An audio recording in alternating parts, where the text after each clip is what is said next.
the arrival of the Senate President, the presiding officer of the impeachment court, and the senator judges.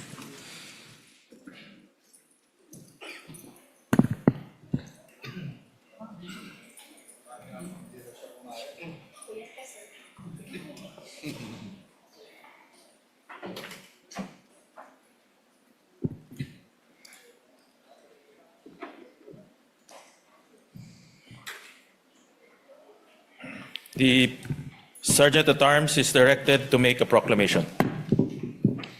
All persons are commanded to keep silent under pain of penalty while the impeachment court is in session for the trial of Vice President Sara Duterte. The impeachment trial of Vice President Sara Zimmerman Duterte is hereby called to order. We shall be led in prayer by Senator Judge Risa Hontiveros.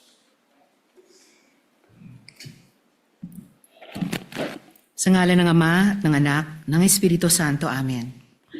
Ama naming Diyos, pinupuri ka namin, Panginoon ng langit at lupa, ang pinagmumula ng lahat ng karunungan, katotohanan at hustisya.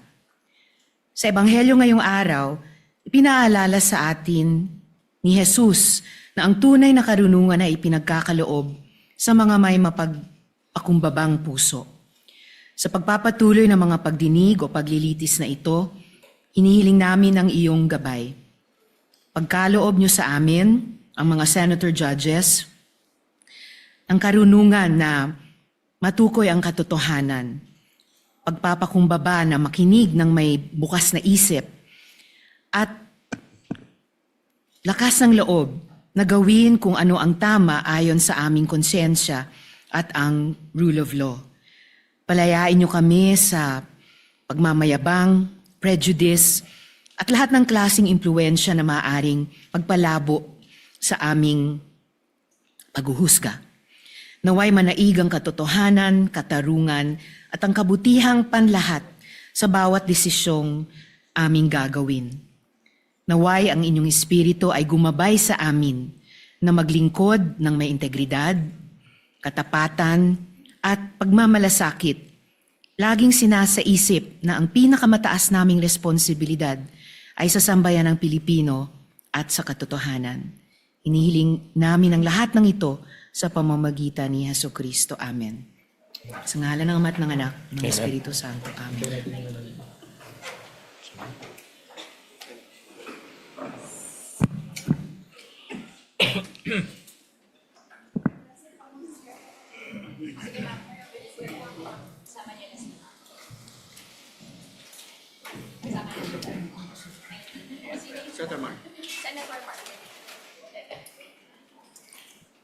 The Clerk of Court will now call the roll.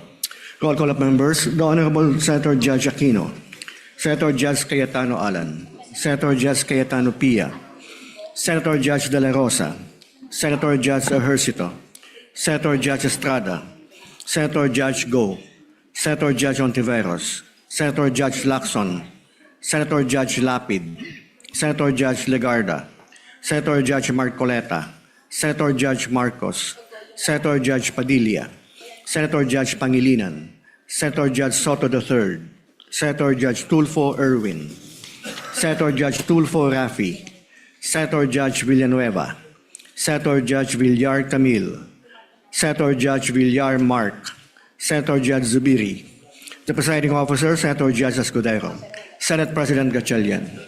With 20 senators present, the chair declares the presence of a quorum. In accordance with the rules of procedure on impeachment trials, the chair now recognizes the duly elected presiding officer to preside over the proceedings of the impeachment court. Thank you, Mr. Senate President. Before recognizing Senator Judge Padilla, Chair would first like to dispense with the journal. If there are no objections, we dispense with the reading of the journal of July 15, 2026 of the Senate sitting as an impeachment court and shall consider the same as approved. The clerk of court will please call the matter before the impeachment court. Case number 004-2026 in the matter of impeachment trial of Vice President Sara Duterte. Appearances for the parties. Appearances for the prosecution.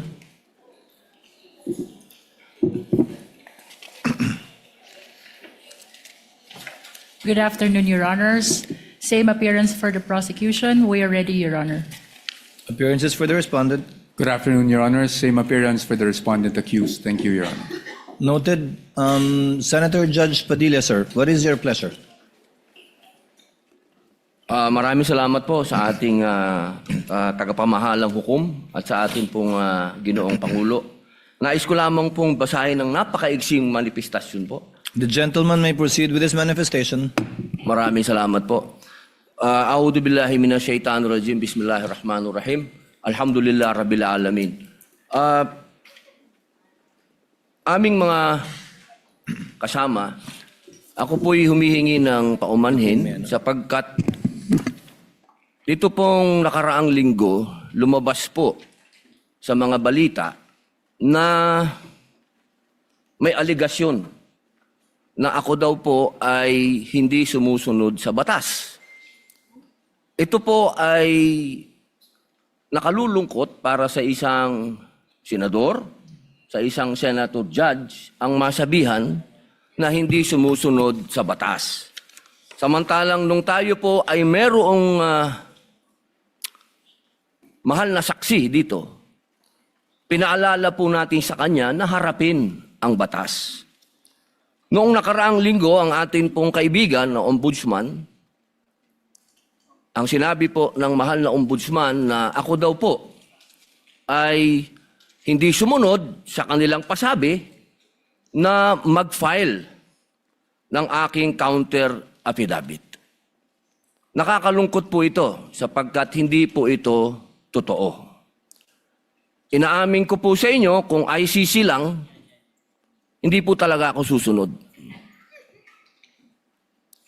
Hindi ako magpapasakop sa ICC. Pero dahil ginagalang ko po ang ombudsman, dahil siya po ay aking kaibigan na itinuturing, dahil nagkaroon na po kami ng napakahabang kwentuhan sa aking opisina nung siya po ay kalihim ng hustisya, nag-file po kami. Ito po, hawak ko po ang original. Dahil sa akin po, importante ang original. Ito po ang original, nakalagay po dito. Nag-file ako. Nakalulungkot po na pati ang media ay nakikisama sa ganitong klasing propaganda na ang isang senador ay hindi sumusunod sa batas. Isang senator judge. Ito po, maaari ko po kayong bigyan ng kopya, mga mahal kong kasama, para mapatunayan na hindi ko po kayo ilalagay sa kahihiyan. Ako po ay nag-submit ng aking counter affidavit. At ganun din po, humihiling din po ako sa aking mga kasama, lalong-lalo na po sa aking kaibigan, Ginoong Pangulo, na sa mga ganitong pagkakataon, hinihingi ko po na tulungan din po ninyo kami. Na maipaliwanag din po namin sa media na meron din po kaming mga pagkakataon na ipagtanggol din ang aming sarili at kami wag husgahang kagad na kami hindi sumusunod sa batas. Yun lamang po, Ginoong Pangulo at tagapangulong hukom. Maraming salamat. Senators Erwin Tulfo, Senator Judge Alan Cayetano, thereafter Senator Judge Tito Soto are recognized. What is your pleasure, Senator Judge Erwin Tulfo? Mr. Presiding Officer, Senate President, ladies and gentlemen, this impeachment court was established to try the Vice President of the Republic. Ang punto ko po rito, kasi napapansin ko po ilang araw na nagagamit po natin ang impeachment court, ang oras po ng impeachment court sa pagpapaliwanag. Naintindihan ko po ang posisyon ng aking kaibigan, si Senador Robin Padilla, yung kanya pong frustrations. Pero gusto ko lang po sana ipaalala sa ating presiding officer, sa ating pong Senate President, at matanong, ano po ba ang ating ginagamit na rules ngayon? Pwede po ba yung mga problema po labas sa impeachment court na ito o labas sa kaso ng Vice President ay dadalhin natin dito? Di po ba ang korte na ito na itatag para po sana kay Vice President at kay Vice President lamang? Mga ebidensya, mga testimonya, mga pahayag patungkol lamang po sana sa impeachment ng Vice President. Kasi dito pong mga nagdaang araw, Mr. Presiding Officer, Senate President, mga kasama, napansin ko po na nagagamit ang oras po ng impeachment court sa pagtatanggol po ng mga nakaraang araw ng sarili ng ilan sa mga kasamahan natin sa mga akusasyon. This is not the right forum and the right venue and not the right time to explain your situation. Kung gusto po ninyong mag-eksplika ng inyong mga saloobin, problema, maaari naman po ninyong gawin yan sa labas po ng oras ng impeachment court. Maaari pong sa press conference, nandyan naman po ang Senate media. Anytime po, nandoon sila sa Senate briefing room, press briefing room. Maaari din po sa Facebook o sa YouTube magpaliwanag. Huwag po nating gamitin ang oras ng impeachment court sa pagpapaliwanag o sa pagtatanggol ng ating mga sarili simula pa po noong nakaraang linggo. Because the time we waste here to defend ourselves, defend what we believe or what have you, is an injustice to the Vice President. Yung oras po na ito dapat ilaan natin sa pakikinig sa depensa ng Vice Presidente, sa mga akusasyon laban sa Vice Presidente, hindi po pagdidepensa sa mga sarili natin kung tayo inaakusahan ng kung anong mga ahensya, kung tayo po ay may mga kaso, may mga investigasyon. This is not the right forum, Mr. Presiding Officer, Mr. President, Senate President. This is not the right place. This court was established, was created, the impeachment court, for the Vice President and Vice President only. This should be her time. This should be her forum, not our forum here, na ilabas natin ang saloobin natin, mga sagot natin sa mga akusasyon, mga kaso laban sa atin. And this is not also the time, Mr. President, Mr. Presiding Officer, na hanapin yung mga kasama nating nawawala, nakakulong, dapat po doon sa Senado natin, sa sesyon natin, and not here in this court, Mr. Presiding Officer, Mr. Senate President. Kaya pakiusap ko lamang po sana, sa ating mahal na presiding officer and Senate President, let us follow the rules. May rules ho tayo. Kung hindi naman ho patungkol sa Vice President na sasabihin natin, hindi naman po patungkol sa depensa o prosekusyon ng Vice Presidente natin, then wag na ho natin payagan na magsalita pa po dito because nasasayang. Because every minute, every hour that we waste away from the defense or from the prosecution of the case of the Vice President, it is injustice. It is called injustice to the Vice President, to her family, yung anguish, yung kanyang sama ng loob, yung oras na nakabinbin ang kaso na ito. Let us do this impeachment trial as quickly as possible. If we have to clear the Vice President, then let's clear her. If we have to prosecute, then prosecute her with the evidence kung meron. Not waste our time kung ano-anong sinasabi natin dito to protect ourselves, to defend ourselves. This is not the right forum, Mr. Presiding Officer. Kindly wind up, Mr. Senator Senate Judge President. Erwin Tulfo. This is not the right forum for us to defend ourselves. Bring it somewhere else. Bring it to the press. Bring it to the social media, but not here. Thank you, Mr. President. The remarks of the gentleman are noted. Earlier, Senator Judge Allen asked to be recognized. Are you yielding in favor of Senator Judge Padilla? And thereafter, Senator Judge Soto, thereafter, Senator Judge Thank you, Padilla, Mr. before the Presiding chair Officer. makes a ruling on the matter. Yes, Senator Judge Allen Cayetano is recognized. Thank you. I'm happy. You may proceed, sir. I'm happy I finally heard Senator Judge Erwin Tulfo is concerned about the justice or injustice to Vice President Sara. That's good news. Regarding the waste of time here, sabi ni Senator Joker Arroyo, it is useless to argue a legal point with a non-lawyer. When Senator Marcoleta brought that up here, nagkaroon ng commotion. Senator Miriam stood up here many times and said, kaya ka nga nagpo 4 years na law school at nagbabar. So let me give my own interpretation. The impeachment court is formed with lawyers and non-lawyers. And we interact, and it's for everyone, and we're equal. But if there's an engineer here or a doctor, and they talk about medical principles, I have to either study and argue on medical principles. Hindi ko pwedeng sabihin, hindi, ganito lang yan, logic lang yan, etc. Di ba? So, ang legal principle natin today is simple, integrity ng court.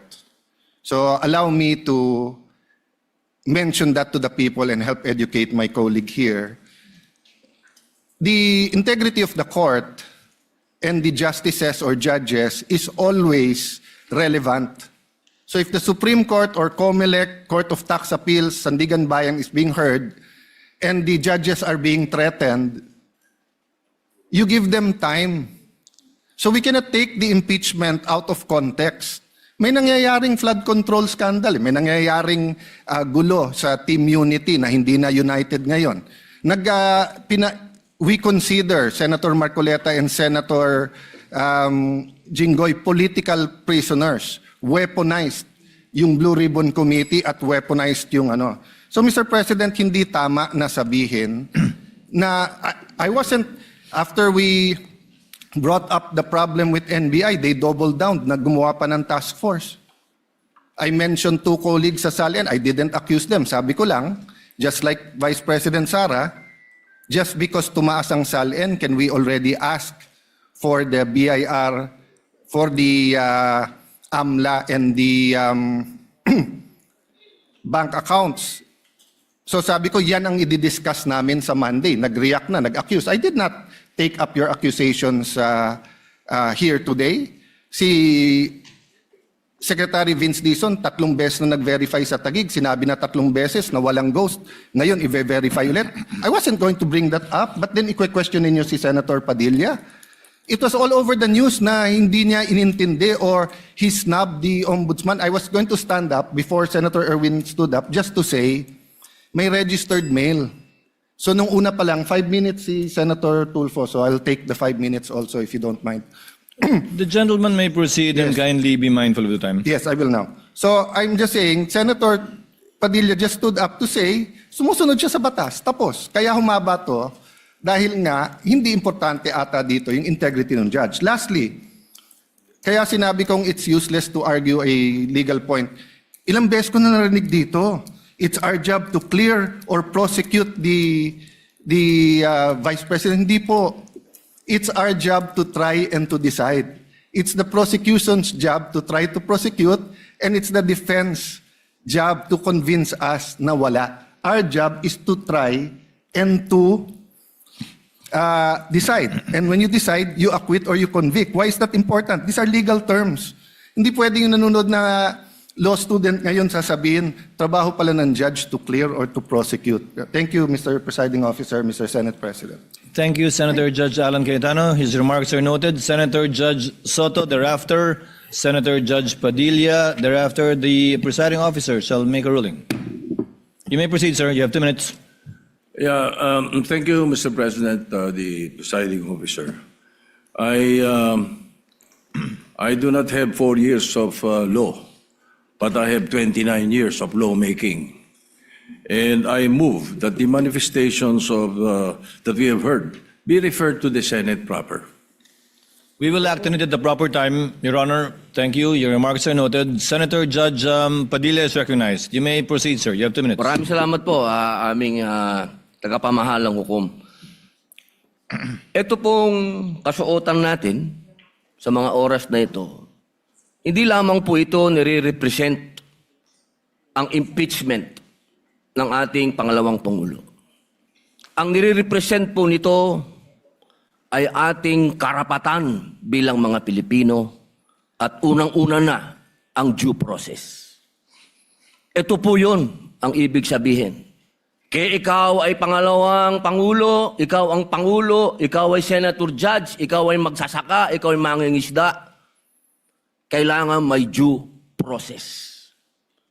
Yung pong nangyari sa akin, na ako po ay nahusgahan na kaagad bilang Senator Judge, ang pinaglalaban po natin integridad ng korte na ito at ng mga Senator Judge. Kaya sana po wag nating kalimutan na ang bawat Pilipino ay may karapatan, lalong-lalo na sa usapin na ikaw, ako, sa oras na ito, ay Senator Judge. Yun lamang po, napakaiksi lang. Due process, mga mahal kong kaibigan, mga mahal kong kababayan, maging prosecution, maging defense, sa ating lahat, wag nating kalimutan, pantay-pantay tayo sa batas. Maraming salamat po. Senator Judge Pangilinan, what is your pleasure, sir? Yes, just a very quick manifestation, Mr. Presiding Officer. Earlier, former Senate President Soto moved that these matters be referred to the Senate. This is precedent, actually. During the Estrada impeachment trial, the father of Senator Cayetano Alan, Senator Rene Cayetano, made a manifestation regarding a case that was supposedly being prepared, a criminal case to be filed against him. It was raised in the impeachment court, but ultimately the impeachment court agreed that the manifestation was referred to the Senate as a legislative body. So there is precedent for this. Yes, the court allowed then Senator Rene Cayetano to make his manifestation, but eventually it was resolved that the matter be referred to the Senate as a legislative body. So we share. We move for the previous. Yes, we move. We call for the previous question, Mr. President. Senator Judge Cayetano? I think the presiding officer ruled that we will take it up later on, but if Senator Judge Pangilinan will insist, then I have to object on a point of order. Rule 6 says, the last part, the provisions of the rules of the Senate and the revised rules of court shall apply suppletory whenever applicable. And in the rules of the Senate, whenever the senator feels threatened or anything happens, whether pinatayan ng aircon, whether may nakatutok na barel or sinaran ng pinto, he can rise on a point of personal and collective privilege. We didn't do that para umikli. Now, if we're going to argue today, rather than ask them about due process, with a simple manifestation from Senator Padilla na hindi totoong binabastos o binabaliwala ang ombudsman, registered mail lang, kaya hindi pa nadagdag. So, hindi kami ang nagwe-waste ng time. We can have a caucus, we can talk about it. You want to debate that now? With the permission of Senator Judge Pangilinan, to abbreviate the proceedings. May I just, Mr. President, because I was alluded to, Mr. President. May I just very quickly, Mr. President, Rule 6 on... You may proceed, sir. Thank you, Mr. President. Rule 6 of our impeachment rules, Mr. President, which was quoted by Senator Cayetano as being suppletory. Mr. President, that refers to evidence, rulings on evidence in the impeachment trial. It does not refer to privileged speeches. Therefore, the suppletory nature of the rules of court, as well as the Senate rules, refer to matters pertaining to evidence and no other, Mr. President. But in the spirit of liberality, we will allow that. That's precisely why we did not object when he spoke last week. But let us not abuse the liberality of this court, Mr. President. With the permission of Senator Judge Tulfo Erwin, the chair will make a ruling because I believe it is also his position not to prolong this matter in discussing collateral matters not pertaining to the articles of impeachment that we are hearing and trying before the impeachment court. The chair rules that the manifestation of Senator Judge Padilla shall remain in the records.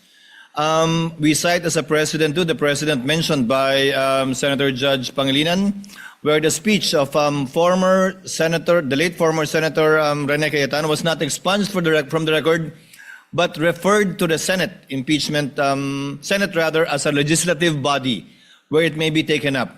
I ask the indulgence of the parties to this case. Wala po kasi kaming sesyon. Ito lang po ang pagkakataong nakakapagsalita at nagkikita-kita kami habang recess kami. Pero umaasa ako, within hearing distance of my colleagues, na kapag ka nag-resume na po ang Senado sa susunod na linggo matapos ang sona ng Pangulo, may pagkakataon na po ang bawat miyembro ng Senado bilang senador, hindi bilang senator judge, na mailabas yung mga hinaing o anumang nais nilang sabihin kaugnay sa anumang nagaganap o nangyayaring hindi tama sa kanila o ginagawa laban sa kanila. And that, I think, is the proper forum for us to ventilate, discuss, look into, and if necessary, investigate the allegations and or accusations against senator judges in their capacity likewise as senators. So ordered. What is the pleasure of Senator Judge? I will just Cayetano? manifest, I correct myself, it was stamped, not registered mail. And since I agree with the ruling, I will not anymore argue the Thank you, other sir. rule that correlates with Rule 6. Thank you. Thank you, sir. Noted that it was stamped. The Senate President, thereafter, Senator Judge Erwin Tulfo. Thank you, Mr. Presiding Officer. Hopefully we can move on after the manifestations of the gentlemen.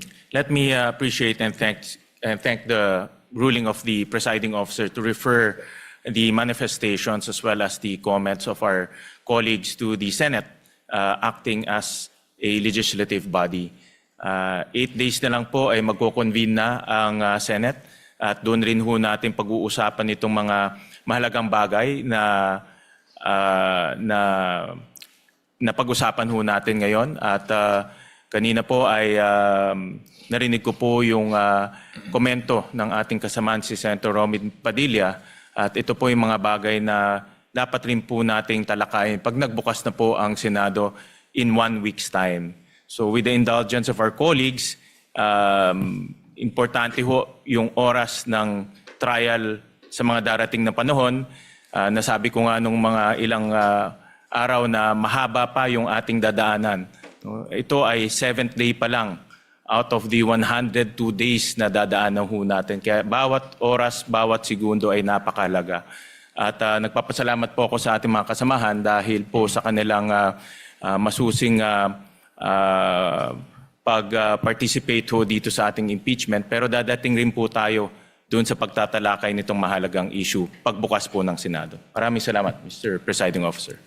Senator Judge Erwin Tulfo, briefly, sir, so that we can proceed to the matter on hand. Very quickly, Mr. Presiding Officer, can we start now, sir? I was about to, sir.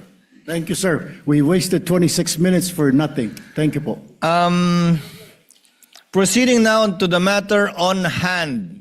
The presiding officer already made the ruling, referring it to the Senate as a legislative body, Senator Judge Soto. Without expunging it from the records, let it remain there. We will now proceed on the matter at hand. We now resume consideration of the prosecution's requests for the issuance of subpoenas duces tecum number 1 for the banks and the Anti-Money Laundering Council on one hand, and to the Bureau of Internal Revenue on the other. And as previously agreed and discussed not only in caucus but also directly by the presiding officer with some members, Chair will now recognize, as I understand, Senator Judge. Ikaw ba una? Senator Judge Alan or Senator Judge Villanueva or Senator Judge Pia? Who would want? No one's raising their hand, that's why I don't know who. Senator Judge Villanueva is recognized. You may proceed, sir. Thereafter, Senator Judge Pia Cayetano. Thereafter, Senator Judge Alan Cayetano. You may proceed, sir. Thank you, Mr. President. Thank you, Mr. Presiding Officer. As much as I am more than willing to give way to our dear colleagues. But Mr. President, before I make I inquire and pose some questions to the prosecution and the defense. May I also raise something, Mr. Presiding Officer? Gusto ko lang pong malinawan tungkol po dun sa procedural aspect, Ginoong Pangulo, dun sa motion na ito.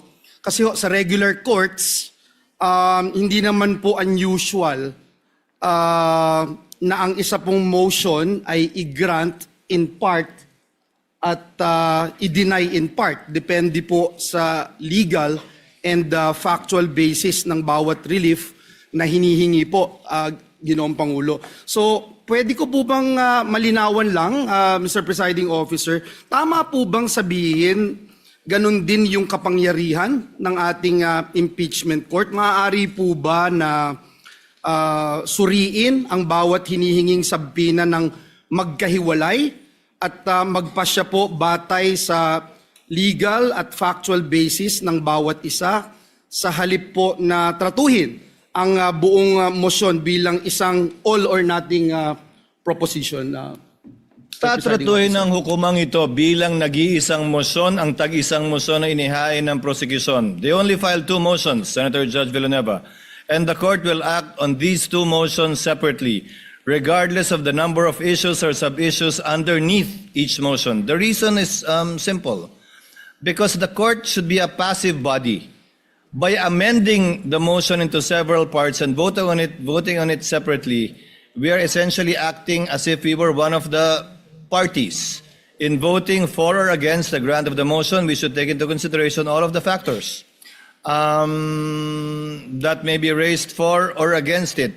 And it may be cited by the Senator Judge in explaining his vote or voting for or against it.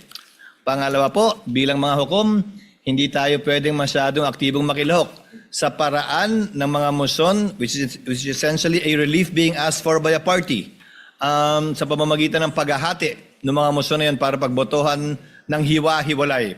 And there is precedent insofar as this position taken by the presiding officer is concerned. In the impeachment of the former Chief Justice, late former Chief Justice Corona, where then Senate President, presiding officer Enrile ruled that the ruling of the chair on motions are indivisible and may only be appealed in toto and not in part. Thank you, Mr. Presiding Officer. And it's clear to me now, despite the fact, Mr.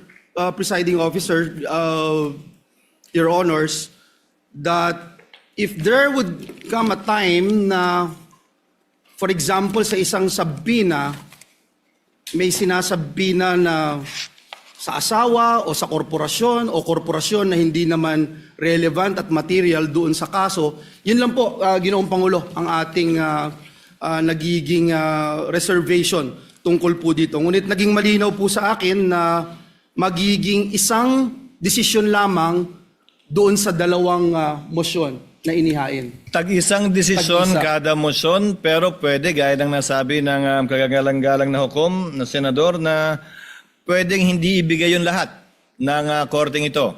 Pwedeng iba lamang, parte lamang, at hindi eksakto ng hiningi niya. Pero yun ang pagpapasyan na bilang isang nag-iisang motion. Marami pong salamat. Naging mas malinaw po sa kinatawan na ito ang ruling ng ating presiding officer.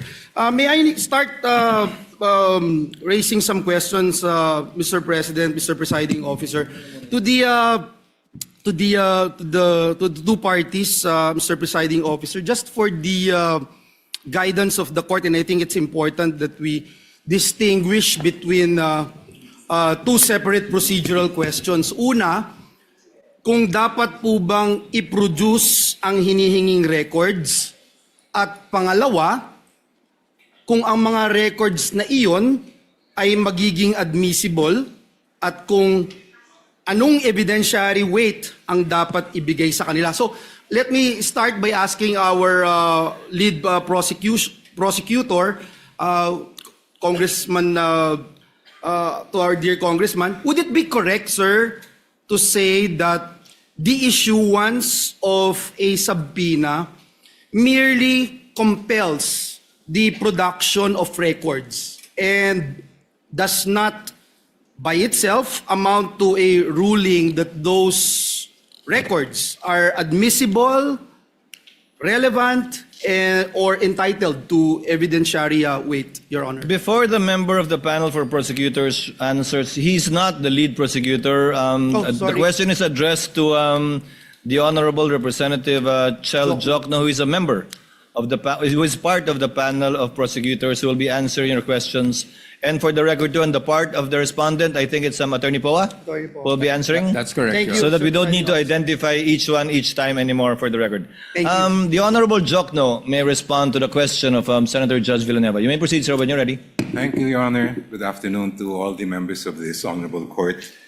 Naisagot na po ata yan ni dating presiding Judge Juan Ponce Enrile dun po sa Corona impeachment case. And if I may quote just a brief portion from what he said, I would like to explain that the resolution of this court was simply to authorize the issuance of a subpoena. And whether those evidence subpoenaed are admissible evidence, given the fact that they apparently appeared in violation of existing laws, is a question that must be resolved in due course. So ang ibig po sabihin, ang hiling lang po ng prosecution ay may labas ang ebidensya, pero wala pa po tayo dun sa punto kung tatanggapin ba nitong hukuman ang evidence na yun, kung siya po ay admissible o hindi. Maraming salamat po sa inyong tugon, Representative Jokno. Kaya po, nilahad ko po yan nang sa ganoon, maitanong po natin ang defense panel if that distinction is correct, would the defense still maintain that the mere issuance of a subpoena is by itself already prejudicial to the respondent even before the court has ruled on admissibility or weight? Yes, Your Honor. Good afternoon, Honorable Senator Judges. Yes, while we agree with the position of the prosecution na hindi pa naman pinag-uusapan ang admissibility sa puntong ito, what we are questioning is really yung subpoena mismo po. Dahil sa ating pananaw, ang isang subpoena, at hindi lang sa ating pananaw, but even under jurisprudence, meron pong requirements bago tayo makapag-issue ng subpoena para maging valid yung subpoena na yon. At yun po yung napag-usapan natin nung nakarang linggo na definiteness and relevance. Ngayon, yung twin requirements na yon para po sa pananaw ng depensa ay lacking in this case. And that is why we maintain our position as regards opposing itong request ng prosecution sa pag-issue ng subpoena. Well, at least malinaw po, ang pag-issue ng subpoena, not necessarily opening of records, una. Pangalawa, to be presented in court. At pangatlo, to be admitted as evidence by this court. Before I go dun sa requirements, let me ask the panel of prosecutors, si Representative Jokno, dun po sa pananaw ng depensa on alleged fishing expedition, just for the guidance of Senator Judges, this representation would like to clarify one procedural matter. We understand that the concern raised by the defense that the subpoena may be overly broad. And at the same time, we also recognize that the court has a duty naman to determine whether the records being sought are sufficiently relevant and material to the issues before us. So, Representative Jokno, maaari po ba ninyong ipaliwanag kung paano ninyo tiniyak na ang hinihinging mga records ay hindi po simpleng paghahanap lamang ng posibleng ebidensya o tinatawag na fishing expedition, kundi ito po ay mga partikular na dokumento na sa tingin po ninyo ay meron pong malinaw at direktang kaugnayan dito po sa mga articles of impeachment. Thank you, Your Honor. Ang hinihiling po namin sa mga subpoena ay kaugnay sa Article 2, which involves charges of unexplained wealth. Kung titingnan po natin yung mga jurisprudence pagdating sa unexplained wealth, klarong-klaro po na sinabi mismo ng Korte Suprema na kailangan makita yung buong larawan, hindi lamang po ng mga salin na final ng isang lingkod bayan, kung hindi lahat ng kanyang kinita, both what we would call lawful and if there is, illegitimate income.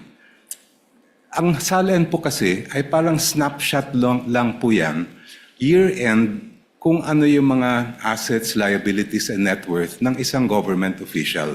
Ang ITR din po ay parang short video lang po yan ng mga transaksyon ng isang taxpayer sa kabuuan ng taon na yon. Makikita lang po natin yung buong larawan pag nailabas natin ang mga bank records.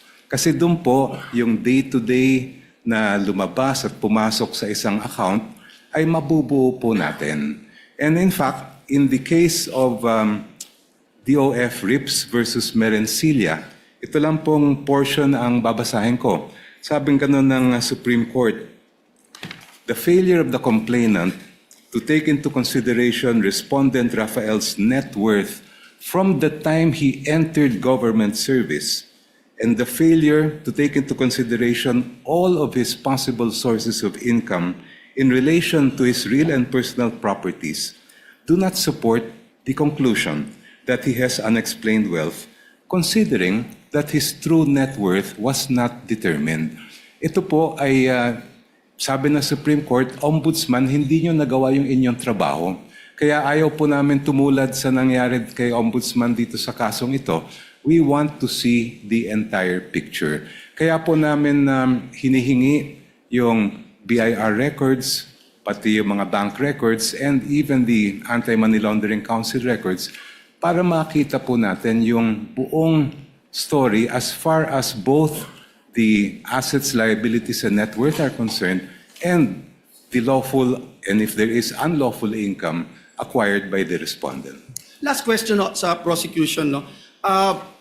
Sir, binanggit po kanina nung defense panel yung requirements which should be relevant and specific, and kinikilala po natin dito sa korte na yung subpoena is an important tool na available po dito sa impeachment court in the search for truth.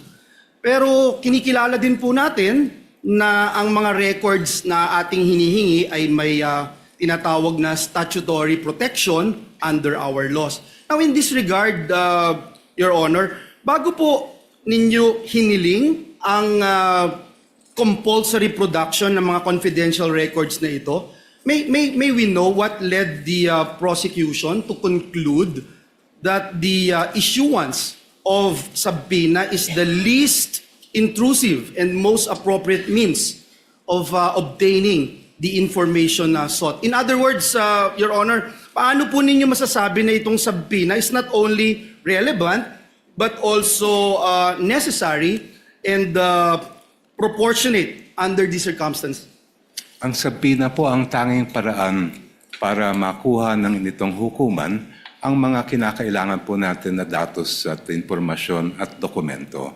At hindi naman po siya intrusive dahil tulad na nabanggit ko po kanina, ay hindi pa naman ito question ng admissibility. Ang kailangan lang ay ma-produce sa korte yung mga dokumentong hinihingi. The issue of admissibility will come later and the defense will have sufficient opportunity to object and to oppose. Ngayon po, as far as the particular records that we are requesting are concerned, ito ay nakabatay nga sa nabanggit ko pong desisyon ng Supreme Court na pag tinitingnan natin ang issue ng unexplained wealth, hindi lang po pwedeng snapshot ang titingnan natin. Kailangan mula sa unang araw ng paglingkod ng isang lingkod bayan, yung kanyang final na salin, lahat ng mga kinita niya, ay makita natin. And that will be shown both by the bank records that we are requesting to be produced, as well as the BIR and tax records that we are requesting. Thank you. Thank you very much. Sa depensa po, binanggit niyo ho kanina yung relevance, and if I recall it right, last week, the good gentleman, Attorney Powa, made mention about the questions on confidentiality, sir, no? And this representation would like to better understand the legal basis of the defense position on confidentiality. We recognize that the law places a premium on protecting confidential information. At the same time, we are also dealing with a request made in the course of a constitutional proceeding. before this impeachment court. At bilang mga senator judges, it's our constitutional duty to try and decide on impeachment cases. Mr. Defense Counsel, yung Section 8-A of the Anti-Money Laundering Act, binanggit niyo po ito last time, which prohibits the disclosure of confidential information. How should this apply to records sought through a subpoena issued by the impeachment court? Because as I read, Your Honor, Section 8-A, it imposes confidentiality, but it does not expressly create an absolute privilege against the subpoena. There is a distinction between an authorized disclosure and production pursuant to a lawful order of a constitutional body. So, again, my question, Your Honor, where exactly in Section 8A does it say that AMLC may refuse a lawful subpoena from this court, Your Honor? Thank you for that question, Your Honor. Unang-una, sagutin ko lang po yung pretense ng inyong tanong. No? Sabi nyo, this is a constitutional body, hindi po ba? And as we all know, there is an old legal maxim that the spring cannot rise over the source. No? Ibig sabihin po nun, while the impeachment court is a constitutional creation, it cannot go over and above the Constitution itself. And when we talk about the impeachment court under Article 11, we cannot read that in isolation. We have to also give due regard for all other provisions of the Constitution, specifically the Bill of Rights, kung saan due process ay isang bagay na nakatatak po doon at pinapakita doon ano bang ibig sabihin ng due process. Due process is kasama po sa kalakip ng due process ay ang bawat na nasasakdal ay meron ding pribilehiyo na maging maprotect o maproteksyonan ng mga batas na isinagawa ng mismong Kongreso. So now let's go on to Section 8A. No? As you can see, Your Honor, that is at least for our position, it's an absolute prohibition. Unlike other laws where they created, for example, in the bank secrecy law, meron nakasulat doon, aaminin natin, in cases of impeachment is an exception. Pagdating po dyan, wala po ni isang exception. It could have been easy, especially since this is a 2021 amendment. No? It could have been easy for Congress to have cited impeachment as an exception if it did actually wish to do so. But it did not, Your Honor. And it is our position that if we were to compel and issue a subpoena against these AMLAC records, we're actually compelling the officials to violate this very section of the law. And that is why we are saying na pagdating sa 8A, absolute po yan. It does not say that there's any exception if any court processes are actually issued to compel the production of these documents. Precisely because ang nasa loob po kasi ng mga records ng AMLAC are intelligence. And that's why it's confidential. And once AMLAC determines that they find out that certain transactions are subject to money laundering or should be actually filed in court, the end result is the complaint itself and not the raw data. And that is why, Your Honors, as to the raw data or the information that they receive, yan po ay strictly confidential under 8A. Thank you for that. Again, I would like to put on record that I was trying to look at that particular section 8A, and I don't see anything that says this court would not have any prerogative as to whether or not we can subpoena bank records. But let me move forward. Perhaps this could be my last question, Your Honor, Mr. Presiding Officer. The Constitution recognizes two equally important principles: confidentiality on one hand, and the freedom of information, which promotes transparency and public accountability on the other. So, Attorney Powa, gusto ko lang pong malinawan for the benefit of this representation and our dear colleagues here, being senator judges. may legal distinction po ba between disclosure of information to the general public and the limited production of records solely to this impeachment court in the exercise of its constitutional function? Because we understand that the principle of freedom of information is rooted in transparency and public accountability, especially po when the conduct of a public officer is under constitutional scrutiny. Now, if confidentiality is the concern, would you agree, Attorney Powa, that this impeachment court can impose safeguards on the use and disclosure of the records? Kung maaari naman po na magpatupad ang impeachment court ng sapat po na safeguards upang mapanatili ang confidentiality ng mga records, bakit po dapat maging hadlang ang confidentiality sa isang impeachment court upang suriin ang mga impormasyon na maaari nga pong may kinalaman sa mga isyung nararapat nitong resolbahin bilang isang impeachment court?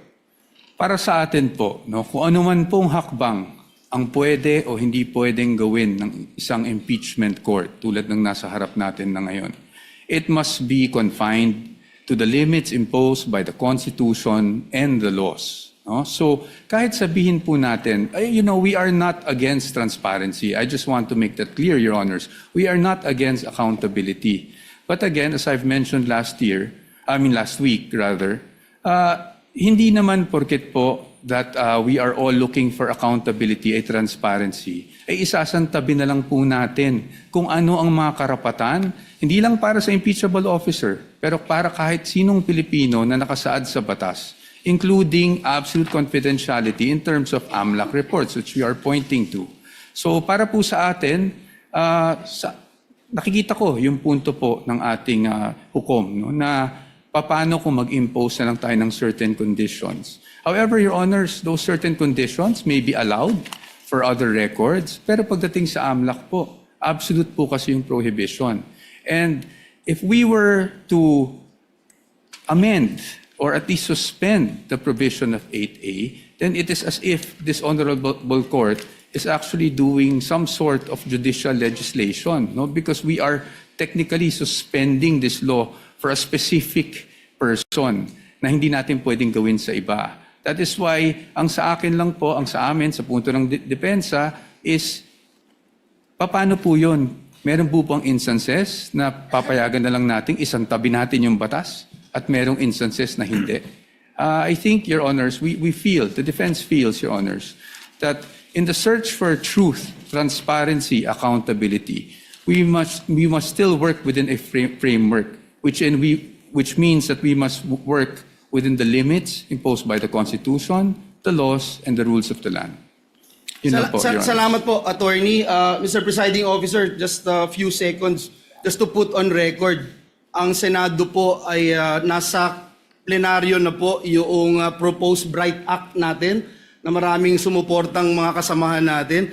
And ito kasama po dito yung amendments to AMLA to put in black and white the circumstances under which bank records, financial transactions may be lawfully accessed by competent authorities, subject always, of course, Mr. President, to appropriate safeguards and due process. So gusto ko lang pong banggitin that indeed confidentiality is an important legal protection, pero hindi din po ito dapat maging dahilan naman para manatiling mailap po ang pananagutan. Ang mabuting batas ay kayang pangalagaan ang privacy nang hindi po nasasakripisyo ang accountability. Our laws must be able to protect both, Mr. President, Mr. Presiding Officer. Maraming salamat po, Ginoong Pangulo. Maraming salamat po, our counsels. Thank you.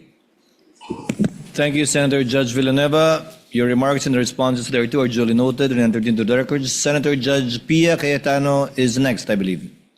You may proceed, ma'am, when you're ready.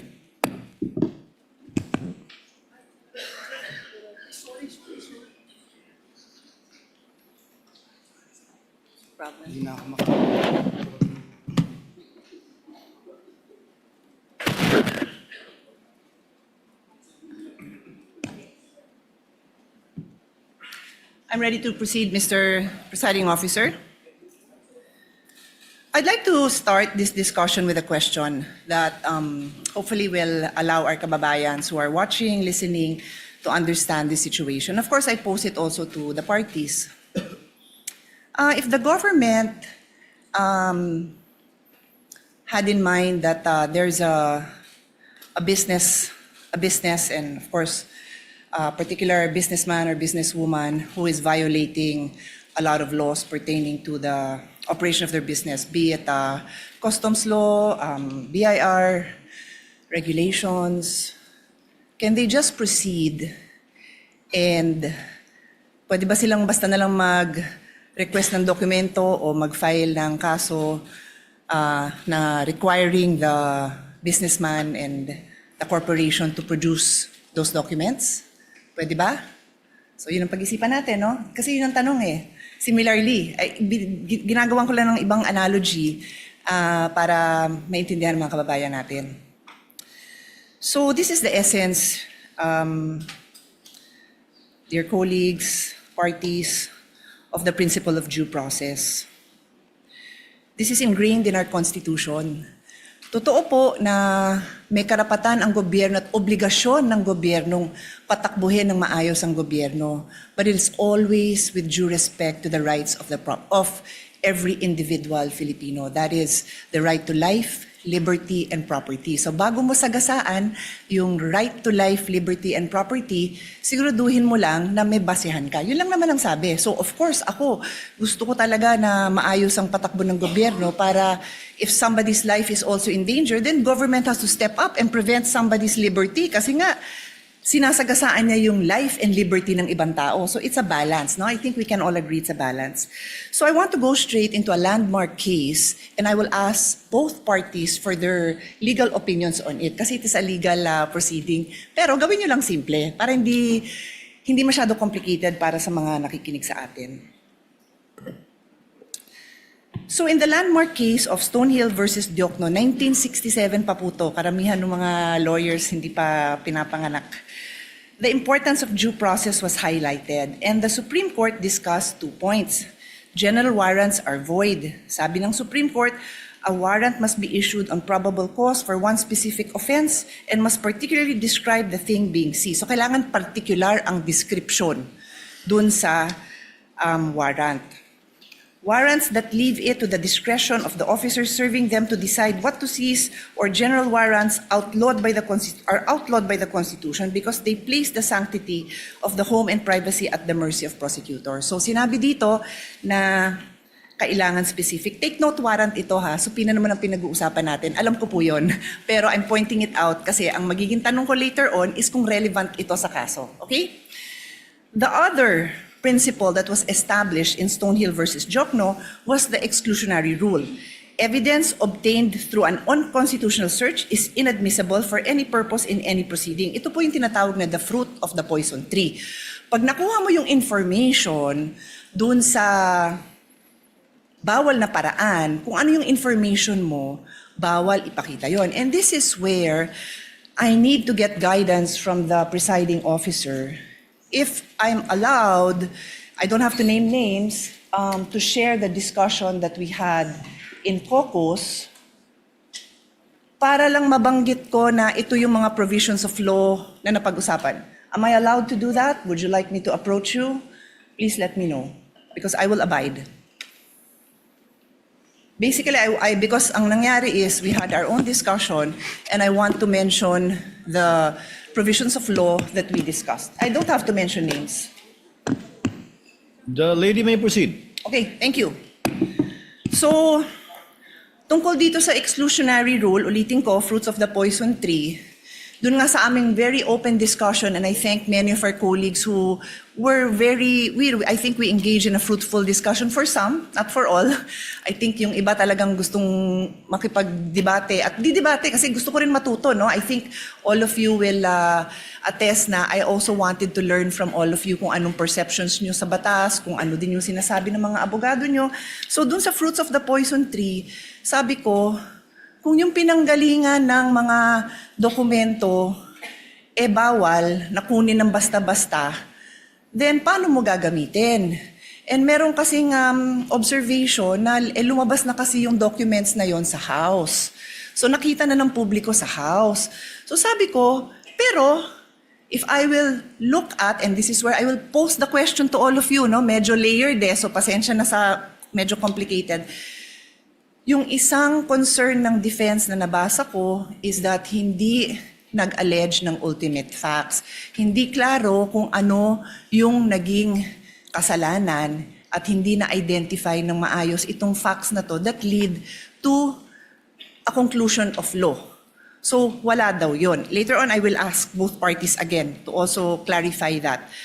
But the point is, kung walang basihan yung paglabas ng ebidensya na yon, it is the fruit of the poison tree, then you cannot use it.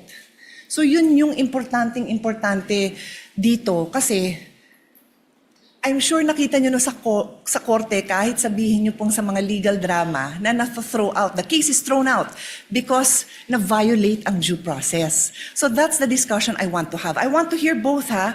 Wala akong kinikilingan dito. I'm just explaining na yun yung argument ng defense na walang due process, kulang at why prosecution would you say na nasusunod yung due process. And before I give the floor to the parties, yung sinabi kong kaso na Stonehill versus Diokno, very interestingly, involves the esteemed father of our colleague, Congressman Prosecutor Chel Diokno. In the case of Stonehill versus Diokno, the father of Congressman Diokno was the Secretary of Justice. And in this case, the government, through the Secretary and other prosecutors, suspected that Harry Stonehill and his associates and several corporations that they controlled were violating central bank laws, tariff and customs laws, Internal Revenue Code, and the Revised Penal Code. So nag-request sila ng issuance of search warrant. At ang gusto nilang tingnan is books of accounts, financial records, vouchers, receipts, ledgers, etc., and other documents showing all the business transactions. Stonehill and the other petitioners filed a petition before the Supreme Court arguing that the search warrants were general warrants because they did not particularly describe the things to be seized. So, general pa pala yun. Books of accounts, financial records, receipts. General pa pala yun. And the Supreme Court ruled that indeed, general warrants are void. Warrants must be based on probable cause. Nasabi ko na yun, ano? And then the case also adopted the exclusionary rule, holding that evidence seized under an unconstitutional warrant is inadmissible. So, I now pose my questions. Applicable po ba ang kaso na ito, Hill versus Diokno, as far as the prosecution is concerned, and then also for the defense, applicable? Take note, I've read most of the pleadings, well, all of the pleadings, mahahaba sila. I kinda know your answer, but sa dami, I like to hear it again, and I think, of course, karamihan ng kababayan natin did not read it. So explain natin sa kanila, because this is a landmark case. Kung ikaw ay law student na magbabar, ito yung mga kasong titingnan mo. So malay mo, matanong yan sa bar. So nakatulong man lang tayo dun sa mga bar students na maliwanagan sila. Baka mamaya trick question to. Is it applicable or not? That is my question. I will sit down and then I will come back for my next. Thank you. Thank you, Your Honor. If I may be recognized. The member of the panel of prosecutors may proceed to give his answer. Thereafter, the counsel for respondent may do so as well. Iba po ang konteksto ng search warrant na naging main issue sa Stonehill versus Diokno. Sa konteksto po natin na subpoena ang pinag-uusapan. Ang search warrant po, ang governing law po dyan ay nasa Bill of Rights natin, Article 3, Section 3. At kaya siya nandun dahil very invasive po ang search warrant. Pag ang isang judge ay nag-issue ng search warrant, pwedeng pasukin yung opisina o yung bahay ng person involved, pwedeng halongkatin yung lahat ng mga gamit niya doon sa kanyang opisina o sa kanyang bahay. Kaya po naglagay ng maraming limitasyon ang ating konstitusyon dahil marami ng pang-aabuso, marami ng mga halimbawa ng pang-aabuso na nangyari kahit noon pa. Iba po ang pinag-uusapan natin ngayon. Ang pinag-uusapan natin ngayon ay subpoena. Hindi po ito license to enter an office or to search any place.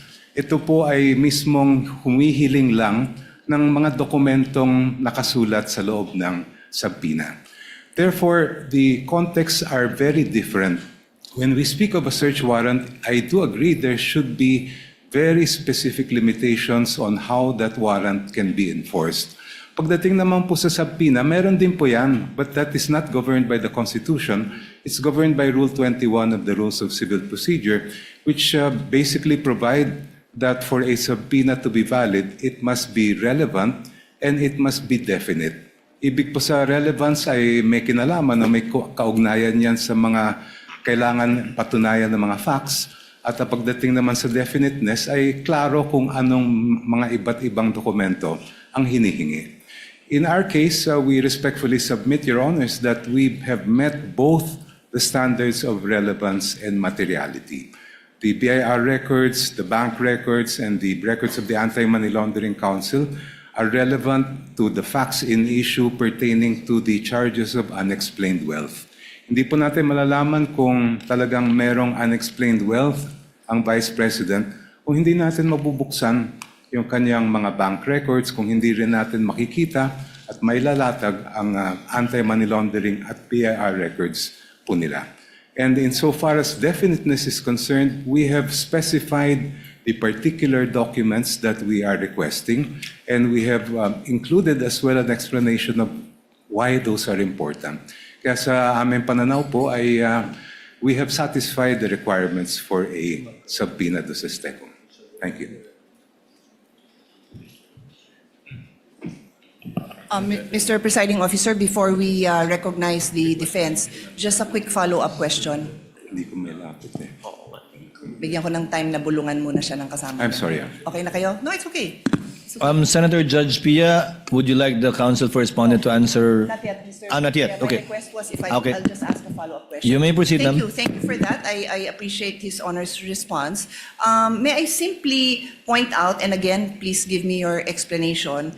Tama ho yung pagkambanggit nyo na yung nature ng search warrant very invasionary, di ba? Because it requires that pasukin yung bahay, halughugin yung gamit.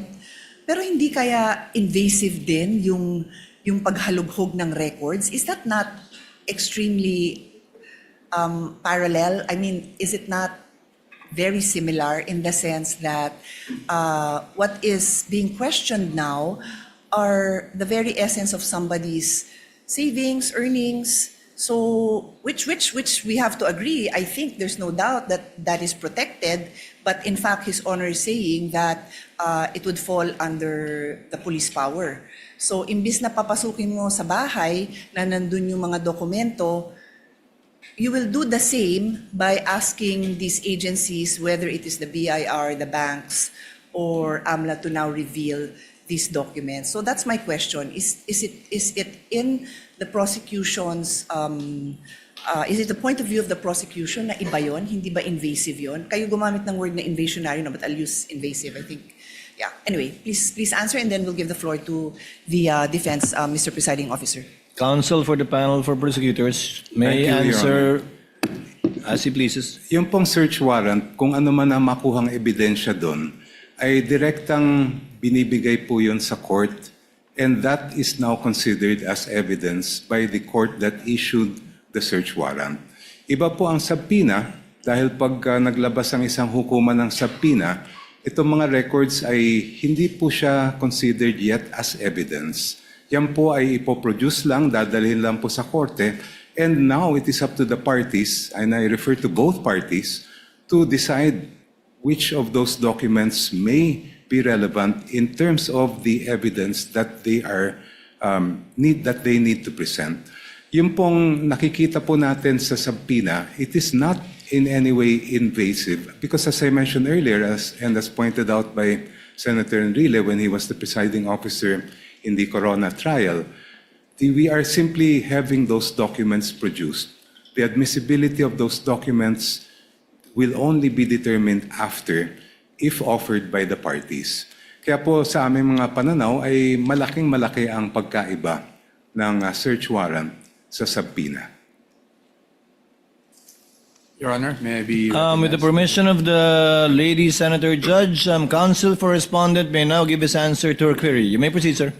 Thank you, Your Honors. Your Honors, ang posisyon po ng depensa dito ay subpoena and a search warrant are very much similar in that both are compulsory processes. No? So, yes, hindi tayo papasok sa bahay ng isang tao o ng nasasakdal, but it will be intrusive because we will be opening up all the financial transactions for, sabi nga dito, almost 20 years of the respondent. Kaya po, katulad ng isang search warrant, the things that we are asking for through a subpoena must be particularly described. Kanina po, nabanggit po ng aking kagalang-galang na opposing counsel na particularly described na po yung kanilang naisulat. However, the defense does not agree with that proposition because if you look at it, tama naman po, nakasulat po dito ng hinihingi nila ay account opening and maintenance records, KYC documents, information files, signature cards, all account and transaction records, ledgers, journals. Basically, Your Honors, this is everything.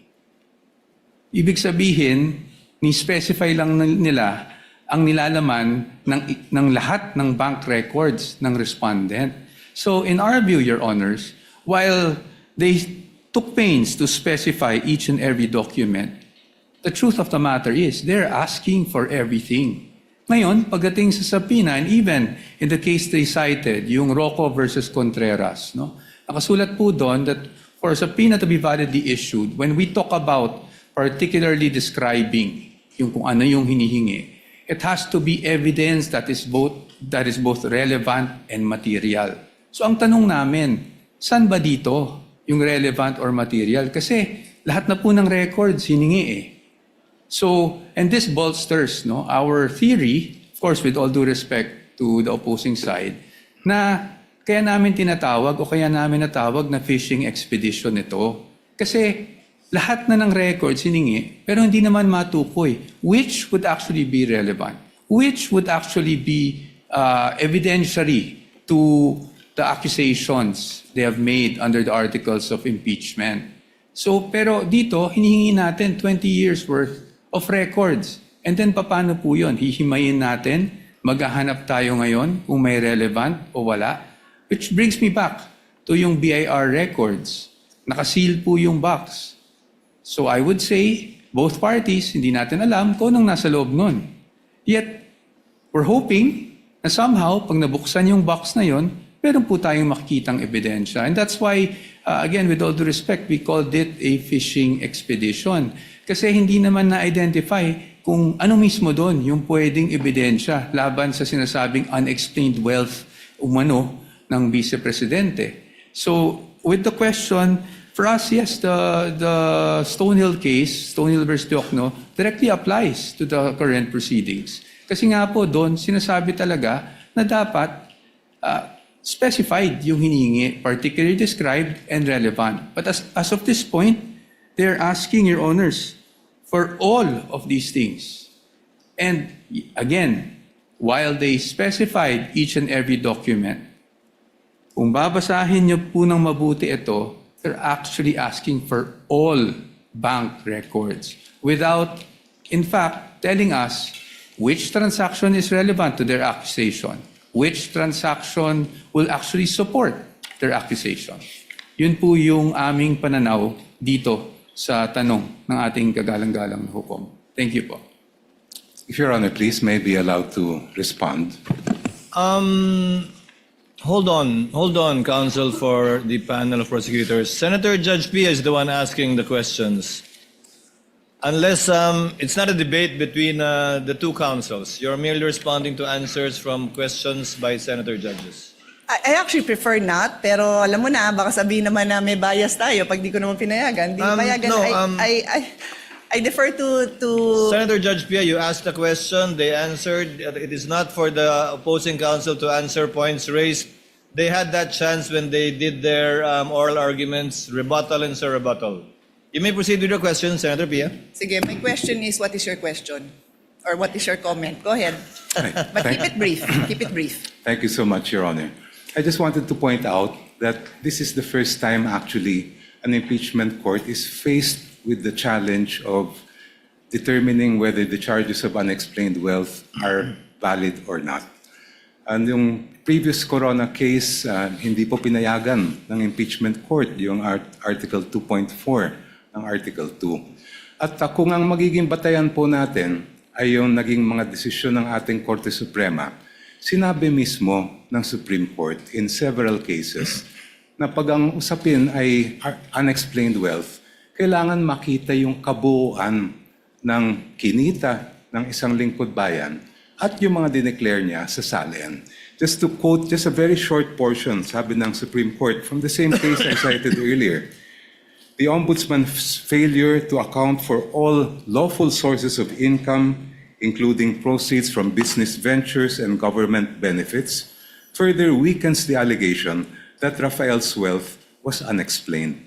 The incomplete assessment disregarded his accumulated assets over decades of public service, making it impossible to determine whether his property acquisitions exceed his legitimate financial capacity, end quote.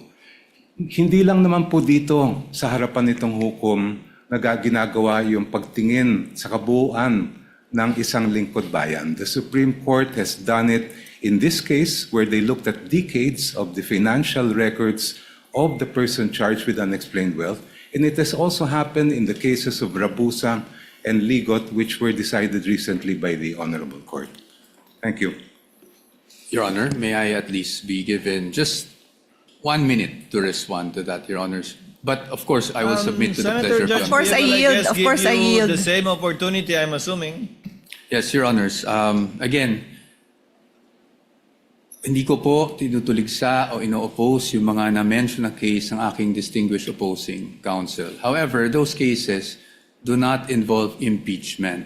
And why is that relevant? Because in impeachment, as we have said, merong allegation ng unexplained wealth pero wala naman pong nakasuporta na mga documents para makita natin ano ba yung basis na naging aligasyon. Pangalawa po, again in impeachment, according to the case of Duterte versus House of Representatives, meron po tayong tinitingnan kung ano ba talaga ang impeachable offense. At yun po ay again, offenses or acts or omissions committed while the public officer is occupying the impeachable office and in relation to such office. That enough, Your Honors, is very clear under the decision. That is all, Your Honors. Thank you, Counsel for Respondent. Senator Judge Pia, may proceed.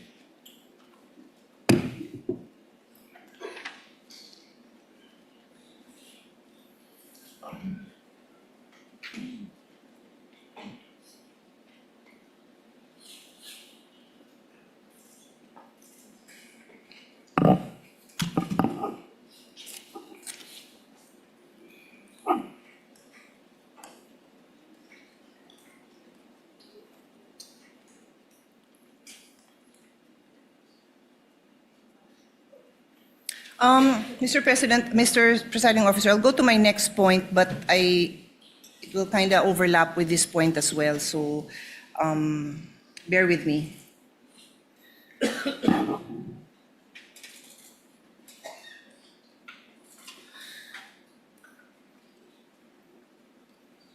My next point, Mr. Presiding Officer and parties, is still on due process. This is the requirement that every pleading must allege ultimate facts and must not contain conclusions of law. So again, I'll start with an example. If, for example, if there's a case filed, no, and sabi, si Juan robbed the house of Mario. So para maintindihan ng mga kababayan natin, Juan robbed the house of Mario. That is a conclusion of fact. Nangyari na daw yun. And if there's another allegation that says, therefore, Juan is guilty of robbery, that is a conclusion of law. So, again, I try my best not to be technical. It's in my, I would have wanted to be a teacher, if not a lawyer, so I do like to be able to explain things well. So, ang hinahanap dito is, bakit mo, gusto mong patunayan yung facts mo? Yun yung kailangan sa ultimate facts.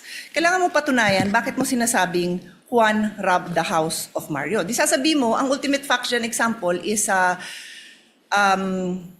si Juan ay nakita dun sa vicinity ng bahay ni Mario. Tapos ito si Mario, narinig na nagsisigaw na ninanakawan kami, whatever. Tapos yun, meron siyang testimonya na ano yung nawala sa kanila. Tapos may nakakita na kamukha ni Juan yung nandun. Tapos namukhaan nila, na-describe nila na 5'10", medyo mapayat, ganon. So yun yung mga ultimate facts na later on sa evidence, patutunayan. That's just very general, no? And then later on, para nga mapatunayan yung robbery, i-allege ngayon yung elements of the crime that constitute robbery. So, nung hindi pa ako abogado, di ko naman alam ang difference ng robbery and theft. Yung robbery kasi qualified yan eh. So, pumasok siya sa bahay using violence. That's what makes it robbery. So, kailangan i-allege yun. Sorry to be a bit technical. Alam kong yan ang phrase of the day. Let's not be technical. Phrase of the week, phrase of the month. But we have to be able to explain these things in a way that people understand without forgetting that these are rights of the defense and rights of the person who is being tried here, and kailangan maliwanag yung ating mga accusations. So, my question now goes to both the prosecution and the defense. I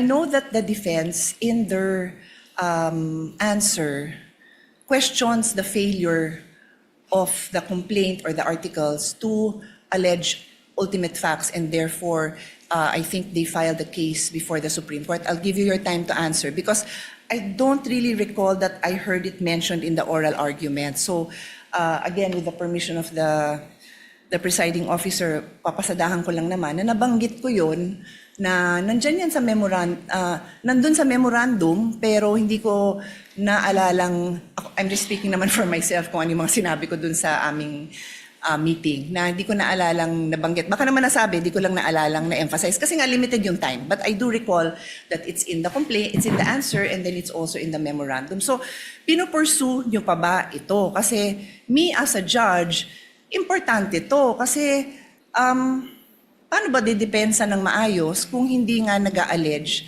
ng ultimate facts that go into the case. And then, for the prosecution naman, may I ask you kung saan because bawal ho na tanungin ko for you to state your case. I cannot do that, no? But what I'm asking is if you can point out sa inyong articles kung saan doon yung allegations of ultimate facts. Kasi public document naman yan eh. Para lang maaral ko na asan dyan yung allegations nyo of ultimate facts. And this is where, before I pass on the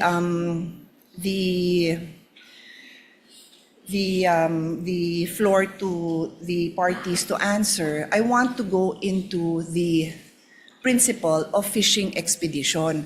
Nagkataon na I came across the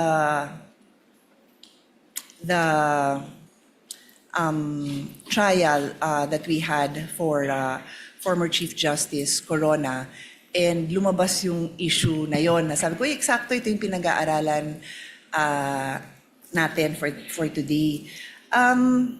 Yung fishing expedition, and no less than the defense had to explain it in Filipino kasi sabi, baka hindi alam yung ibig sabihin ng fishing expedition, pangingisda ba daw yun? Parang hindi naman daw yun yung translation. No? Pero ito yung naghahagilap ka ng ebidensya kasi wala kang ebidensya. So I'll go back to a case and sama nyo to sa response nyo. Doon po sa kasong Afluencia versus Metrobank in 2014, humingi dito ang petitioner ng motion for issuance of subpoena ducis tecum ad testificandum at sinabing padala daw ng documents relative to their loan to Metrobank, as well as those covering extrajudicial foreclosure. Sabi ng Supreme Court, this is tantamount to building their whole case from the evidence of their opponent. Bawal daw yun. Hindi daw pwede na yung kaso mo, nakabase lang dun sa, sasabihin mo dun sa kabila, labas mo nga lahat ng meron ka dyan. No, your case has to be built. Yung evidence mo has to be there. So I will also ask both parties, is that jurisprudence relevant to this case for the prosecution and then also for the defense? And then let us also include a discussion on why this is or is not a fishing expedition. Yun nga, napaka-importante po kasi ito dahil it is ingrained in a complaint na yung allegations mo ng ultimate facts, mapoprove mo ngayon yon with the evidence. Hindi pwede na wala kang ebidensya, hihingin mo lang ng hihingin by way of subpoena. Clear po yun sa batas. Kaya nga gusto kong ipaliwanag nyo sa akin, educate me why this applies, why this is not a fishing expedition, why the case I cited does not apply, because I assume that's the position of the prosecution. And then for the defense, ano naman po yung position nyo? Salamat. The counsel for respondent will give his answer first with respect to the question of Senator Judge Pia on ultimate facts as well as on fishing expedition. Thereafter, counsel for the panel of prosecutors. You may proceed, sir, when you're ready. Thank you, Your Honor. Pagdating po doon sa sinasabi namin na lack of ultimate facts, no? Ito po yung nagsimula pa lang doon sa Committee on Justice when the impeachment complaints were filed. Because the allegation, and I'll stick just with this, I believe, Article 2. Pagdating po kasi doon, there was an allegation of unexplained wealth. Pero wala pong nakasulat kung saan nila nakuha, ano yung basehan ng unexplained wealth na yon. Ano yung act na ginawa ng Vice Presidente, kailan yon ginawa, at so sa amin, para masabi nilang nagkaroon ng unexplained wealth. Ang basic, if I may remember, was really just the fact na yung SALN niya ay lumaki from 2007 to 2025, which sa aming palagay does not show any factual allegation whatsoever, except for the fact that it grew bigger over a span of 20 years. Pangalawa, wala rin pong naka-attach, which I mentioned in the oral arguments last week, na kahit anong ebidensya or kahit supporting document man lang, huwag na nating tawaging ebidensya, supporting document that will support any allegation whatsoever of unexplained wealth.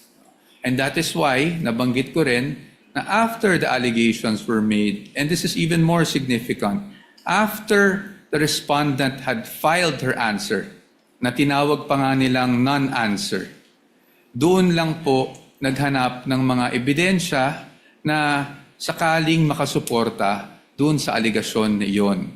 That's very important for us because we had already filed our answer before AMLAC documents were suddenly produced with the issuance of subpoenas, before the BIR box were concerned, that we are concerning ourselves with was presented before the Committee on Justice. Nasa panahon na yun, tapos na po kami sumagot. In fact, when they were saying that it was a non-answer, to be very candid with everyone, we wanted to say because it was a non-complaint. Kasi walang ultimate facts na naka-allege for us to even answer. Now, before this honorable court, I do recall that in our answer, we also took pains to discuss the lack of ultimate facts and also what we feel were violations of due process before the Committee on Justice, or at least with the proceedings that were conducted before the Committee on Justice. And that is also why we have a pending motion for exclusion na ikinalakip namin dun sa answer precisely because we were objecting to the fact that these pieces of evidence were produced after we had already filed our answer. Now, on the fishing expedition, I think on the fishing expedition, Your Honors, our main point is this. Even if we read the twin requests for subpoenas, ulit-ulit po, nakasulat po doon, because this may show context, because this may show, prove something. At para sa atin, this only shows, and at least, again, on the part of the defense, this is somewhat already an admission na hindi pa nga nila alam kung ano mismo doon sa mga hinihingi nila ang pwedeng sumuporta sa mga aligasyon na unexplained wealth. And that's why, if you read the entire request, it uses the word may several times, and it even says in one paragraph, I think it's 3.24, but I might be mistaken, that at least with the request for, with their memorandum, rather, in their memorandum, nakasulat po doon that this does not assume wrongdoing, but they want those documents nonetheless to see if something there will actually help support their allegations. That is why we are calling it a fishing expedition. Dahil in Tagalog, para po maintindihan, sa aming pananaw, sa dami ng hinihing dokumento, para po itong nagtatapon po tayo sa dagat ng isang napakalaking lambat at umaasa tayo na kahit papano may mabingwit kahit isang pirasong ebidensya. Maraming salamat po. Counsel for the panel of prosecutors, the Honorable Jokno. Thank you, Your Honors. The question propounded to this representation first is, what are the ultimate facts alleged in the articles of impeachment? Yun po ay nakasaad sa page 7 of the articles. And if I may be allowed to just read them briefly. You may do so, Counsel. Thank you, Your Honor. Respondent Vice President Sara Duterte committed culpable violation of the Constitution and betrayed the public trust when she, A, amassed unexplained wealth manifestly disproportionate to her lawful income and earnings during her incumbency as a public official. B, failed to fully and truthfully disclose all her and her spouse's assets, liabilities, and net worth in her statement of assets, liabilities, and net worth, including in her salience for the years 2022, 2023, and 2024. And C, failed to divest and instead willfully continued all her business interests during her tenure as Vice President for the years 2022, 2023, 2024, and 2025. Please allow me to briefly explain why these are ultimate facts. Ultimate facts are basically the essential factual elements that make up a party's cause of action or defense. Halimbawa po, pag murder, treachery, evident premeditation, lahat ng mga kinakailangan ng batas para mapatunayan na murder po siya. In our case, we are alleging, first of all, unexplained wealth. And based on the jurisprudence, the elements of unexplained wealth, the factual elements are amassing unexplained wealth, manifestly disproportionate to one's lawful income and earnings during one's incumbency as a public official.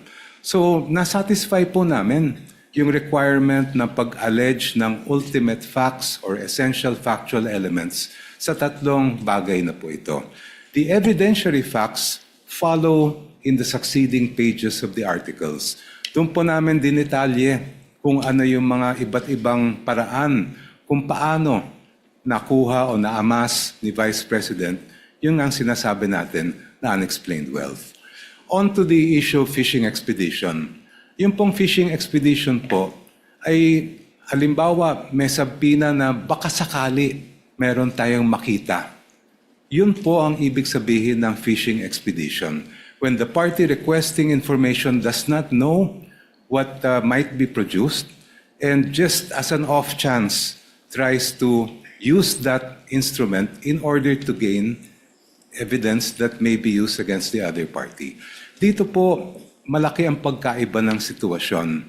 Maalala po ninyo, during the hearings before the Committee on Justice, the Executive Director of the Anti-Money Laundering Council testified and produced documents showing that from 2007 up to the present, 6.7 billion pesos ang dumaan po sa account ni Vice President Sara Duterte. On that basis, and if we go deeper into that report, it says that during the period from 2007 to 2013, during the time that she served as mayor and vice mayor, umabot po sa halos o lampas 3 bilyong piso ang dumaan sa kanyang mga accounts. So may basehan po tayo para ipalabas ang bank records. We are not just guessing that there is something there because the AMLA itself has confirmed that there were covered and suspicious transaction reports submitted to them in those amounts that I mentioned. Malayo po ang fishing expedition sa ginagawa ng prosecution dito po. If we had no basis at all, if we did not know what was in the AMLA reports, ayun po, maaring sabihin na fishing expedition. But in this particular case, we know, because these are matters of record presented before the Committee on Justice. Second po, ang fishing expedition, maaring magamit yan sa ibang mga alegasyon tulad ng baka meron kang hindi na-declare sa iyong SALN. But when it comes to issues of unexplained wealth, it's very clear. The decisions of the court are very clear. To know whether a government official has amassed unexplained wealth, we must look at the entire incumbency of that official. Starting from day one, we look at their SALN, we look at all the income that he or she has earned, both lawful and not, and from there we make a determination whether there was unexplained wealth or not. For these reasons, Your Honors, the fishing expedition argument, in our view, is totally untenable. Senator Judge Pia, do you have further questions?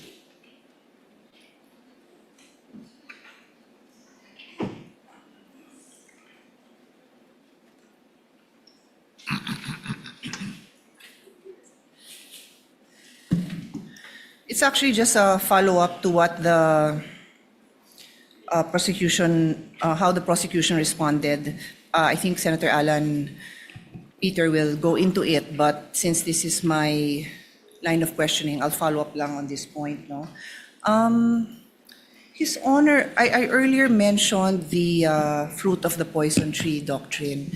And ulitin ko, pagka yung pinanggalingan ng information nyo, bawal, hindi nyo na pwedeng gamitin yon. So, His Honor said, I'm referring to Congressman Prosecutor Chel Jokno, they know the contents of the AMLA report, something to that effect, because it was presented in the impeachment hearing in the House. That is correct, right? That is your statement? Yes, Your Honor. Yes, oo. And I asked my question, and again, I will give both parties the opportunity to respond. Ano yung basihan na i-reveal ng AMLC and their representatives sa inyo in the impeachment hearing in the House? Because ang nakasaad sa law, I don't even want to use my understanding of the law because it's what is read in the law. And I won't take up the time of this court na isa-isahin ko yun, pero nakasulat doon na confidential ito. So ano yung basis na mailabas yun doon sa impeachment court? Because, and since the presiding officer has given me the permission to share in general the discussion in our caucus last week, isa dun sa napag-usapan namin precisely was yung information na lumabas doon, kung yan ay walang basihan na ilabas, walang legal basis na ilabas yung information, hindi yan pwedeng idugtong dun sa mga allegations na meron kayo. So that's my question. During our caucus, isa din sa lumabas na discussion, pero allowed ang AMLC and the specific officers to share that information. But the specific provision of the law, and please, both counsels, please respond, please elaborate on how this supports or does not support your case. A specific provision dun sa batas, yung sharing of information na yon, sabi, oy, kayo AMLC Council, mag-develop kayo ng rules kung paano kayo makakapag-properly share sa agencies.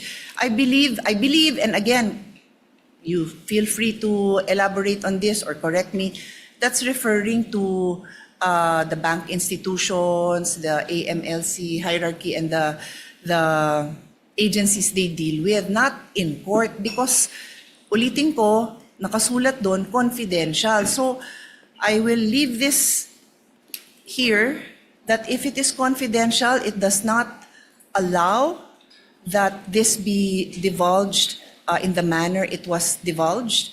Then how do you use that? Because that is precisely the doctrine of the fruit of the poison tree. Please take your time to tell us why That information is not the fruit of the poison tree, and obviously for the side of the defense, they will tell us why they believe that it is the product of the fruit of the poison tree. Thank you, Mr. President.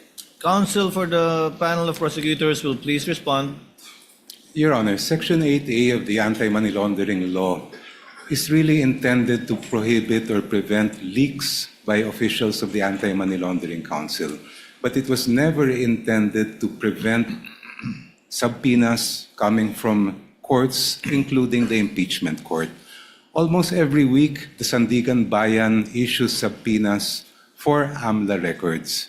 And despite what would appear to be a very categorical prohibition contained in that section, every time subpoenas are issued by the Sandigan Bayan, they are honored by the AMLA and no one is questioning them. Ganon din po itong impeachment court. The subpoena issued by this impeachment court is for the purpose of determining accountability based on the power that is expressly given by the Constitution. Ang aming pong paniwala is that confidentiality cannot trump accountability. Thank you. Counsel for respondent, may reply. Thank you, Your Honor. I cannot verify if indeed the Sandigan Bayan, as mentioned by opposing counsel, issues subpoenas against AMLAC every week. So that I will not comment on because I cannot verify that. What is clear to us, Your Honors, as we have demonstrated last week, is that 8A is an absolute prohibition. And again, this was the latest amendment of the law back in 2021. And for us, Your Honors, that is why when this was presented, the House Committee on Justice, we had our objections to such matter. And in fact, Your Honors, it is the subject of our petition, the Supreme Court, and aside from that, a subject of our motion for exclusion before this Honorable Court. Ngayon po, sa atin, talagang yung tinutumbok natin is, it is in fact within the fruit of the poisonous tree. In fact, I'm surprised, Your Honors, because, Your Honors, nabanggit na rin po ng aking distinguished opposing counsel na nakita na nila, may records na sila. In fact, if I'm not mistaken, it was also attached to the articles of impeachment. So kung meron na pala, bakit pa nila pinapasapina ngayon sa impeachment court? Is it because, I don't want to speculate, maybe I just won't go there. But ang sa akin lang po is, we have questioned this all throughout. No? Why? Because to us, unang-una, bawal siya. Pangalawa, hindi siya relevant. Bakit hindi siya relevant? Your Honors, transactions do not equate to wealth. Transactions do not equate to net worth. Especially if tinatali natin siya sa SALN. Because transactions happen over the course of the year, and in this case, years. Well, when you talk about SALN, we talk about net worth on a specific date in time, which is December 31 of every year. So sa atin po, ang aming pananaw dito ay hindi po relevant at hindi po, it will not directly show anything about wealth. Kasi, again, AMLAC transactions do not equate to net worth of a certain person. And that is why, Your Honors, we have opposed this. And we have opposed this since the time it was being presented at the House level. Thank you, Your Honors. Just for the record and for the information of the Senator Judges, I'm not sure about the Sandigan Bayan issuing a subpoena every week as well against AMLAC. But I'm well aware, the court is well aware of cases decided by the Supreme Court precisely on subpoenas issued by the Sandigan Bayan vis-a-vis the AMLC. Senator Judge Pia, can you wind up? You're done? At this juncture, Chair will now recognize Senator Judge Alan Cayetano for his interjection and questions. You may proceed, sir, when you're ready. Before I ask question, Mr. Presiding Officer, may I thank you, the Senate President Win Gatchalian, former Senate President Tito Soto, and the whole court, because in our caucus, you did three things. One, you allowed us to have the weekend to review all of the laws so that we can ask more intelligent questions. Two, you allowed to hear the discussions, mostly by Senator Pia, Senator Pangilinan, Senator Lacson, and former Senator Soto. And then number three, we discussed how a complex, or what word did you use a while ago, Mr. Presiding Officer, that it's two motions, but there are There may be issues underneath. or issues sub-issues and underneath. sub-issues. So that after we ask questions and after you make a ruling, we'll, instead of asking for a division of the House just in case we do not agree, I'll make a manifestation, and then if others agree on how we can manifest or submit in writing in what parts of the ruling we agree or disagree for the record. May I proceed, Mr. Duly President? noted, Your Honor. You may proceed, sir. Good afternoon, Attorney Jokno and Attorney Poa. Afternoon, sir. Yeah. So I really want to be enlightened. I have no illusion na magkakasundo yung dalawang side today because you have the eloquent Attorney Jokno on one side and the eloquent no joke on the other side. So sa pangalan pa lang baliktad na. But I think the discussions are very important.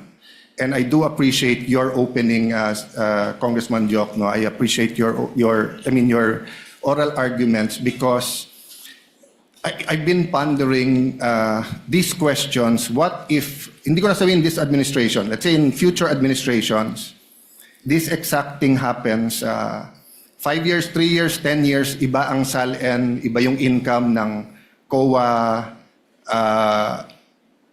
chairman or ng ombudsman files cases, mukhang maraming congressman makakasuhan ngayon. So, very, very much relevant yung ating pinag-uusapan ngayon. So, just in the spirit of liberality, same kay Senator Pia, after one answers, if one wants to make a quick rebuttal, I'll ask you the question, but let's try to be concise. So, Counsel, may I ask, let's start with the case of Duterte versus House of Representatives.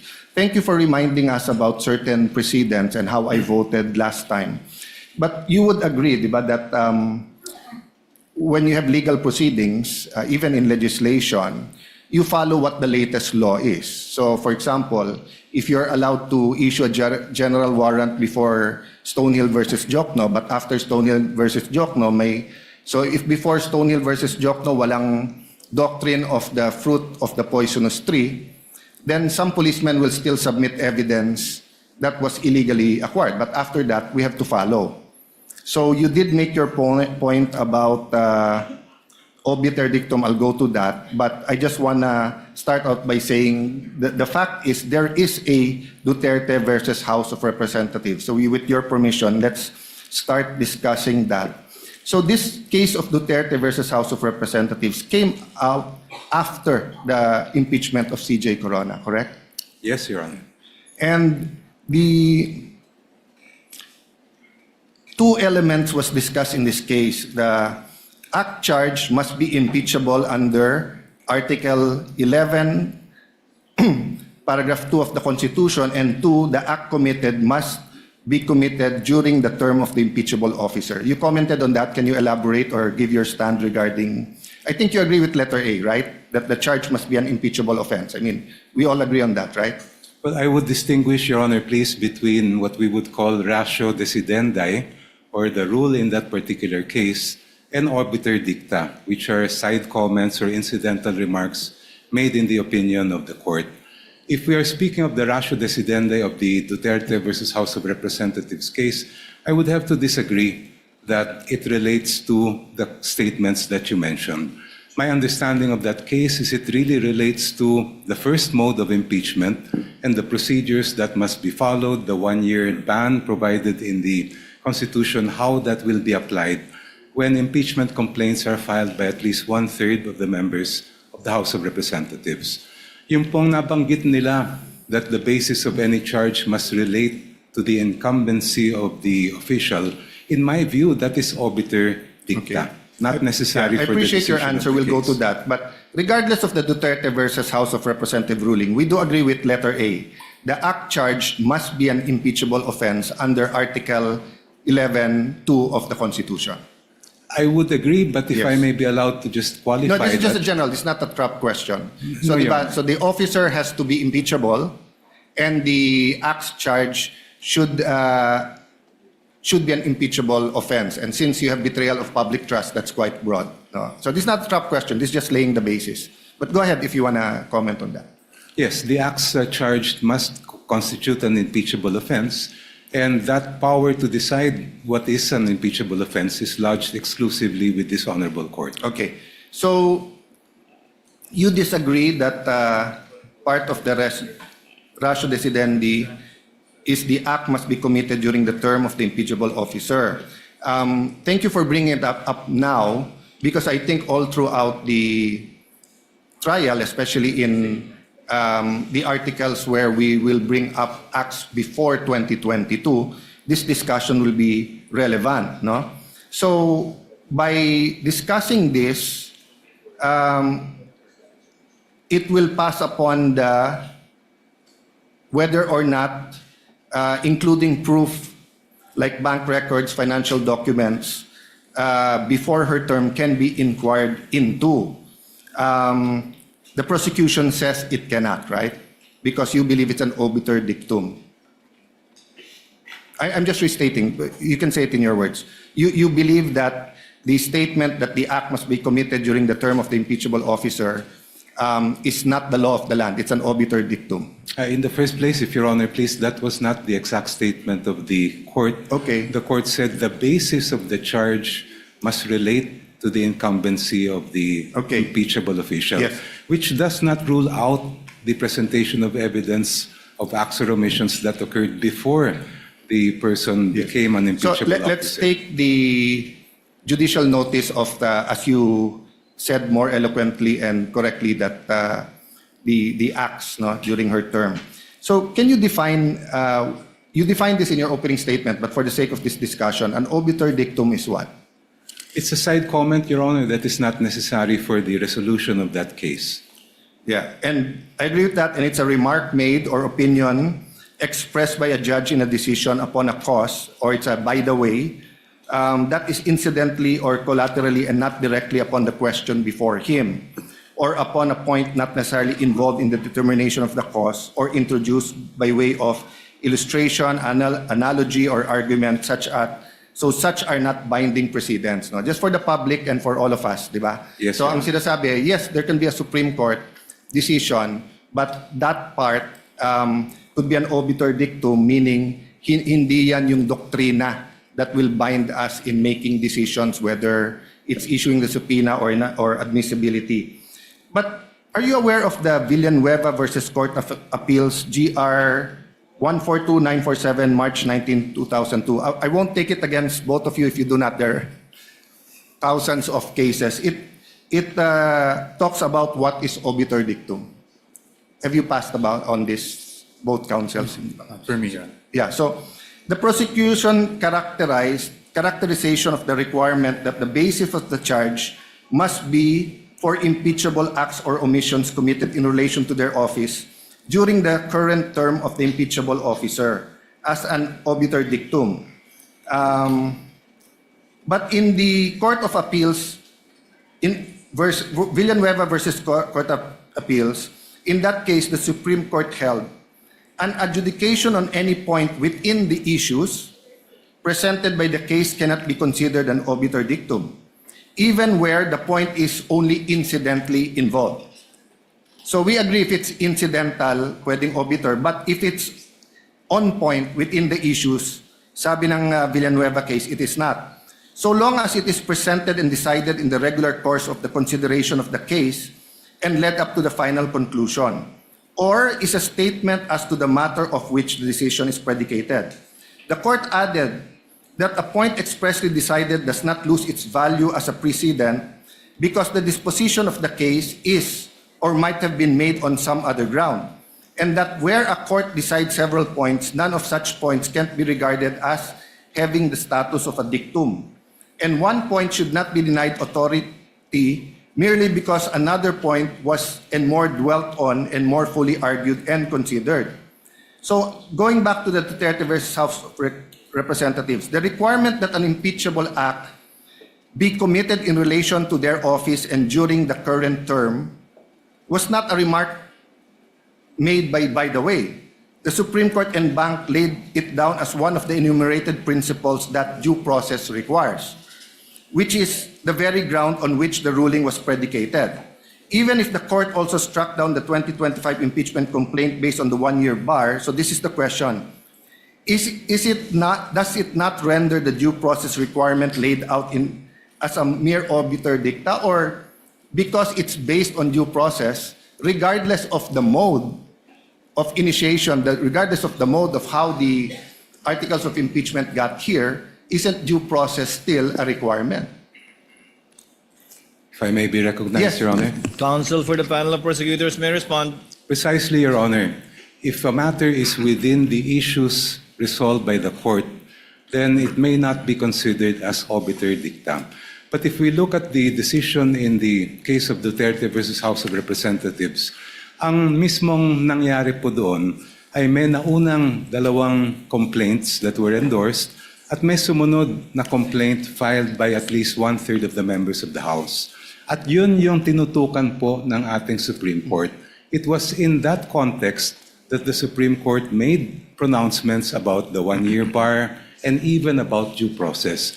At no time in that case was it ever a fact in issue about the mode of impeachment that is involved in our case today. Ang pinag-uusapan po natin dito ay individual complaints that were then referred by the House to the Committee on Justice, heard by the committee, and then brought back to the plenary, and eventually umabot po dito through articles of impeachment.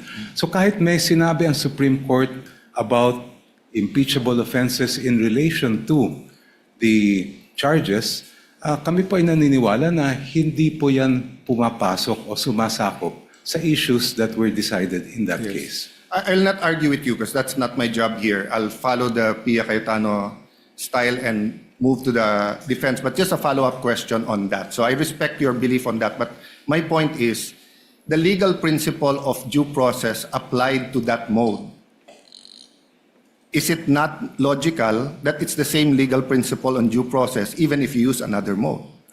First of all, if Your Honors, please, when we speak of due process, of course, there are 2 types, substantive and procedural due process.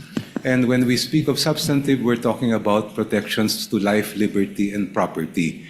Wala naman pong ganun na issue po dito sa atin because office is not a property. We're not talking about the life or liberty of the respondent. Ang pinag-uusapan po natin dito kung due process ang issue ay simply fundamental fairness. And I do believe that this proceeding does require fundamental fairness, but at the same time, it does not require that this court be hamstrung in terms of how to decide whether an offense is impeachable or not. That power is exclusively given to this court at dapat kayo lang po ang magdesisyon at magpasya kung ano nga ba yan. So when we speak of what is an impeachable offense, may kaugnayan po yan doon sa nabanggit ninyong the basis of the charge must relate to the incumbency.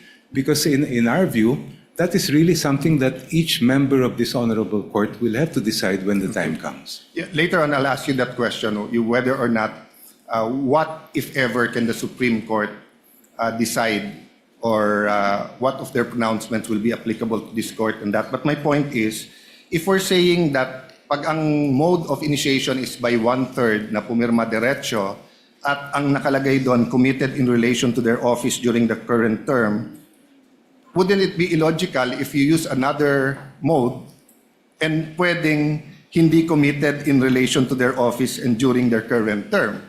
I don't think the Supreme Court would be illogical in saying this is the principle for due process in this mode but not in this other mode. Even if we assume, Your Honor, that that is not obiter, the statement that the basis of the charge must relate to the incumbency of the impeachable officer, we submit that that still applies and we have satisfied that test. Okay.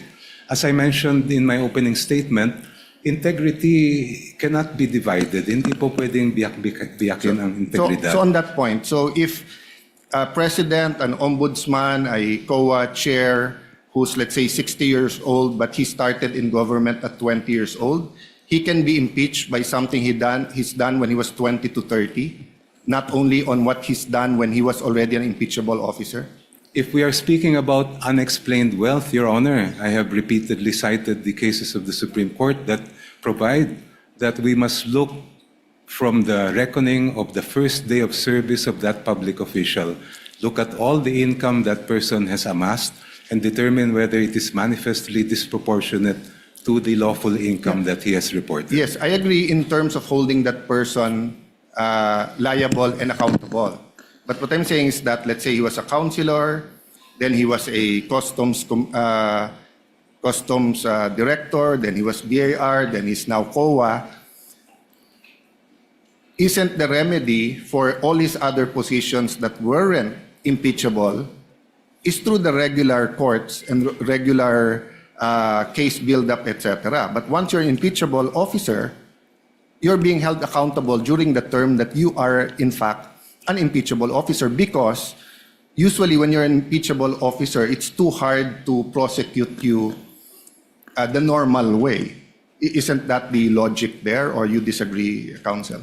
I would have to respectfully disagree. Ang pinag-uusapan po natin kasi dito ay betrayal of public trust. And I think it's very clear that when we speak of betrayal of public trust, essentially we are looking at whether the public official is fit or unfit to continue in service. Kung siya po ay nakapag-amass ng unexplained wealth, nung siya ay vice mayor o mayor na umaabot sa bilyon-bilyones, I think that would have a very big impact on the court's decision whether that person should continue in office or whether they are fit to have that office. Okay, as I said, With the permission of Senator Judge Alan Cayetano, with your indulgence, sir, a request was conveyed to the presiding officer to declare a very brief break. This is not a break for all of us, but a very brief break of 5 minutes so that counsel may answer to the call of nature. That was the message conveyed to the presiding officer, including Senator Judge Cayetano. So Chair declares a 5-minute break. We shall resume at 4:05.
Resumed. We shall resume the interventions of Senator Judge Alan Cayetano pertaining to the issue at hand on the twin requests for subpoena by the prosecution. You may proceed, Senator Judge Alan, when you're ready. Sir, Presiding Officer, if I may start there, whether or not the defense, although they stated already in their opening statement, considers such statement in the Duterte case as obiter dictum, and I'd like to reiterate, it's very important that we all understand and come to our own conclusions, because many times during this trial, and even in the decision we'll have to make, this question will play a center, will be front and center. So may I ask Attorney Poa, do you think that statement was a obiter dictum? As stated, Your Honors, thank you for the question. As stated last week, Your Honors, it is our position of the defense that that is not obiter dictum, precisely because, Your Honors, it is our theory that when the Supreme Court decided the case of Duterte versus HOR, the point that the one-year bar was triggered is precisely because there was a violation of due process. That's why, if you read the decision, Supreme Court, through the words of course, Senior Associate Justice Marvic Leonen, painstakingly discussed what due process is actually in an impeachment proceeding. And in fact, there was a line in that decision that says that they wanted to clarify the guidelines on impeachment proceedings. Further to that, Your Honor, hindi lang po sa decision, pero pati po doon sa binibigay na primer or summary ng Supreme Court bago nila ilabas yung buong decision, they enumerated the guidelines, which were around 7 points, if I'm not mistaken. And the 6th point is actually on what is an impeachable offense. And in fact, we have prepared copies of that primer for the senator judges, which we can distribute, so that makita po nyo na while ang effect ay na-trigger yung one-year bar, it was really due process that the Supreme Court was discussing in that case to guide. Yes. Commission Counsel for Respondent, kindly submit that to the Clerk of Court. Yes, Your Honor. Thank you. You may proceed, sir. So while as I was saying, Your Honors, while yung ang end result is na-trigger yung one-year bar, and that's why void yung naging first round of impeachment, ang talagang pinag-uusapan ng Supreme Court dito is the observance of due process in every stage of the proceeding. And that is why it is very important na mapag-usapan natin na yung kasama doon is really kung ano ba talaga ang isang impeachable offense. At nakasulat doon, if I may quote, the basis of any charge must be for impeachable acts or omissions committed in relation to their office, meaning in relation to their impeachable office and during the current term of the impeachable officer. So that is why, Your Honors, it is the view of the defense na hindi po obiter lang itong pronouncement ng Supreme Court na to as to what constitutes as an impeachable offense. Yes. I'm not texting. I got on my phone the Duterte versus House of Representatives because, of course, my follow-up questions was to get into the mind of the prosecution when to apply the Duterte case and when not to. So, but I'll still ask you the same question. So what's more logical, that the due process requirement that the acts committed should have been on the term is also applied to the other modes or just to the one-third mode? All modes of impeachment, Your Honor. That is our position. Kasi po, we would veer into absurdity, no? Na kung dun sa one-third mode tayo, ang impeachable offenses limited lang sa term, pero pagdating doon naman sa other mode, which dinaanan, admittedly, at yun ang dinaanan nitong current proceedings natin, mag-iiba ang definition ng impeachable offense. I do not see any logic on why there's a difference because an impeachable offense is an impeachable offense. So para po sa atin, that should apply. And in fact, the Supreme Court did not make a distinction as to the guidelines that it laid down in that decision, Your Honors, please. Yeah, so in the first page, Sabi dito, second, considering the nature of the offices and the institution that are subject to impeachment, in effect, its effect on the independence of constitutional departments and organs, and its nature as a constitutional process, all legal issues involving impeachment proceedings are subject to judicial review. While the court does not determine when, who, and whether an impeachable officer may be removed and disqualified from political office, it has the duty to construe and process mandated by the Constitution. So is this for you part of the ratio decidendi, or is this a obiter dictum? Ratio, Your Honors. In fact, that's why the Supreme Court, when it started the decision, said that the end does not justify the means, no? Because it was precisely discussing the means. Ano ba yung dapat nating sinusunod na proseso?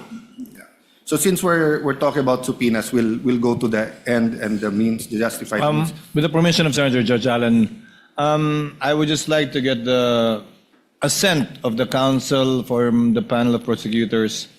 The document sought to be distributed by the counsel for respondent is a July 25, 2025 discussion on the Duterte v. HOR on the one-year bar rule. Again, it's dated last year. With the permission of the prosecution, we shall distribute it without prejudice to the counsel for the panel of prosecutors to also furnish whenever it shall so desire, because this issue, as pointed out by Senator Judge Cayetano, will linger until the end of the proceedings, without prejudice to the counsel from the panel of prosecutors to so furnish also Senator judges with their rejoinder to this document being furnished to the senator judges. Is that okay? Your Honor, I believe that, first of all, may we request for a copy of that document. I believe that document refers to the office of the spokesperson. That's correct, Of the yeah. Supreme Court, in which case, Your Honor, we would have to interpose an objection because any interpretation by the office of the spokesperson is not binding on the Supreme Court. What we must look at are the actual text of the decision. Well, counsel, you can say that in your rejoinder. Point that out in your rejoinder and point that out in your submission. We will do that, Your Honor. So ordered. Clerk of Court is directed to kindly distribute the copies to the senator judges without prejudice to the panel of prosecutors submitting a rejoinder to this document. Senator Judge Alan Cayetano, you may proceed, sir. Yes, Apologies for the interruption. Presiding officer, to be fair to I wouldn't have objected if you objected to the distribution, but realistically, we won't have time to read it because magro-ruling na after. So it'll be more of reference materials. But feel free also to, if you feel that you should submit in writing a rejoinder to be fair to everyone. So if the voting was tomorrow, and it would be unfair to distribute it. So can I ask the same question, Congressman? So I read, it's the first few paragraphs, no? Sabi kasi dito, you heard me naman, no? You want me to read it again, or? If I may be allowed to respond already to the Yes, go ahead. question. First of all, Your Honor, I think we must point out one of the plainest reasons why that statement in the Duterte ruling is obiter dictum. And that simply is because there was no trial yet to speak of when the Supreme Court rendered that decision. Paano po magiging issue yung nangyayari ngayon sa trial, samantalang nung dinesisyonan po yan, ay wala pa pong trial. Therefore, any statements by the court about how the trial should be conducted are outside the issues of that case, and while they may be guidelines, they are not binding as judicial precedent to us and to the future generations. Actually, I was referring to a different matter already, but just to that point, it's not how, it's what. Because it's paragraph 6. So the basis of the charge must be for impeachable acts or omissions committed in relation to their office and during the current term of the impeachable officer. For the President and Vice President, these acts must be sufficiently grave, amounting to the crimes described in Article 11, Section 3.1 of betrayal of public trust given by the majority of the electorate. For the other impeachable officers, the acts must be sufficiently grave that they undermine and outweigh the respect for their constitutional independence and autonomy. So this doesn't really tell us how to conduct the trial. This basically tells us is that if we don't follow that, we're endangered of having a trial that's void ab initio. I would have to respectfully disagree, Your Honor. I Anyway, believe- we've gone through that argument, and I won't argue with both of you. Going back to this is what I read, no? Second, considering the nature of the offices and the institutions that are subject to impeachment, its effects on independence of constitutional department and organs, and its nature as a constitutional process, all legal issues involving impeachment proceedings are subject to judicial review. I'll stop there. Kasi nabanggit mo kanina, may I speak English Filipino? Nabanggit nyo po kanina na that's for us to decide, and my interpretation, and I've felt like that many times, di ba, na zealous dapat ang impeachment court sa powers niya kasi not only because it's sui generis, wala tong apologize to Senator Judge Risa, my phone fell there. So, wala nga tong, you cannot appeal the decision of my belief, no? You cannot appeal the decision of to acquit or to convict to the Supreme Court, di ba? But the parameters, so let me use the words of the Supreme Court, no? Ang sabi niya, all legal issues involving impeachment proceeding are subject to judicial review. So, you disagree with this or you agree? In context ng sinabi mo kanina na it's within our power to make these decisions. I believe what is the controlling decisions there, Your Honor, are the cases of Gutierrez and Francisco. Because in those cases, the issue of what is an impeachable offense was squarely brought before the court, and the court said very clearly that that is purely a political question that is not within the judicial power for us to decide. And I believe that that should be the controlling jurisprudence. So let me be more specific. So for example, we issue some subpoenas and we do not issue some. Can one or both of you, meaning the prosecution and defense, go to the Supreme Court and question it? Well, there is always the possibility that some side, perhaps the defense, may claim that there is a grave abuse of discretion, I believe, as they have done in their other petitions filed, and therefore make an attempt to stop the proceedings before this court. But as I have said last week, Your Honor, in our opinion, this court has the sole and exclusive power to decide what an impeachable offense is, and no one, not even the Supreme Court, can dictate on this court in making that decision. Yes. Same answer. No, Your Honor. No, I have a different... So, okay, you can go back to that question. Then my follow-up question was, so let's say certain orders of the court, can the prosecution or defense go up to the Supreme Court and question its constitutionality? Yes, Your Honor. It is our position that either of the parties can do that. Why? Because sa atin nga, ang sabi natin kanina, that the Constitution cannot be read in isolation. So while the Constitution gives the sole power to the Senate to try an impeachment case, to try and hear an impeachment case, we must read this in conjunction with, again, Article 3, Bill of Rights, and Article 8, specifically Section 1, which is the power of the judicial review. So, pag sa tingin po ng isang panig, merong grave abuse of discretion na naganap, we are of the position that, in fact, this is a justiciable issue and can be brought before the Supreme Court, Your Honor. So at least in that small point, I think we all agree that if we think there's grave abuse of discretion, there's a possibility that the Supreme Court will take it up. I'm not referring to the subpoena, I'm talking in general.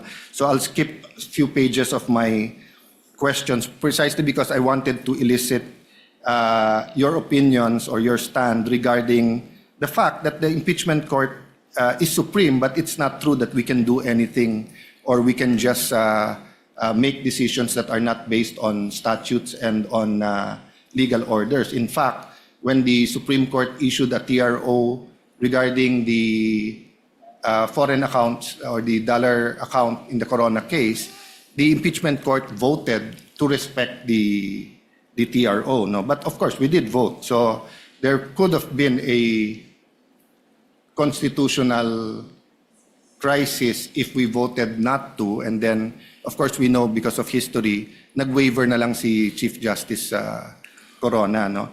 So can I go now to the ultimate facts, no? I don't know if Senator Joel, but Senator Pia asked a little bit about this. Just a quick review, or maybe, so we're also governed by the rules of court when it comes to ultimate facts. This is what Section 1 says. In general, every pleading shall contain in a methodological and logical form a plain, concise, and direct statement of the ultimate facts, including the evidence, on which the party relies on his or her claim of defense, as the case may be. If a cause of action or defense relied on is based on law, the pertinent provisions thereof and their applicability to him or her will be clearly and concisely stated.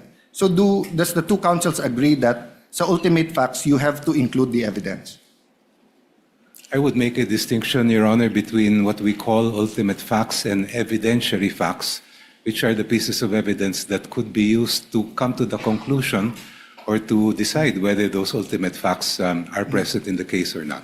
Yeah, I think all of us lawyers agree with that. There's a difference between ultimate facts and evidentiary facts. But the rules of court says, including evidence. Kasi kung walang including evidence, de ang kailangan mo lang i-file, ultimate facts. Pero pag sinabing kasama ang evidence, for me, it doesn't mean that every single testimony in every single document should be attached. But so let me go to my second question. So pwede bang sa articles of impeachment, ultimate facts lang, walang naka-attach na evidence? Ang requirement po sa pleading ay doon na dapat nakasaad ang ultimate facts. But if you look at the articles of impeachment that are before this court, it also contains evidentiary factual allegations to support the ultimate facts that are contained therein. Thank you for that answer. Actually, that was my next question. Did it contain? And you answered it. So, with respect to the Saballa and Cabrera impeachment complaints, is it correct that there was no authentic records that were attached when they were filed? Factual lang tong tanong ko. If Your Honor, please, first of all, I would have to raise an issue with respect to whether this honorable court is acting as an appellate or review court of what happened during the House proceedings. The power to initiate an impeachment complaint is exclusively lodged with the House, while the power to try and decide that impeachment case is exclusively lodged with this honorable court. And I don't believe that it is part of the function to go back to what may have happened during the proceedings before the House, since the articles have already been transmitted to this honorable Well, Counsel, even your students, colleagues, recognize that you are a brilliant man. You're very well learned sa law, but minsan mabilis. Kasi actually, that's not where I was going. Binaliktad ko lang. So two of my colleagues started with, or in your discussions, ano yung fishing expedition, going down to ultimate facts and evidentiary. Ako, I wanted to distinguish when is it a fishing expedition and when it's not. So I just wanted to know as a fact. Or can we take judicial notice that there was no authentic records in the Saballa and Cabrera?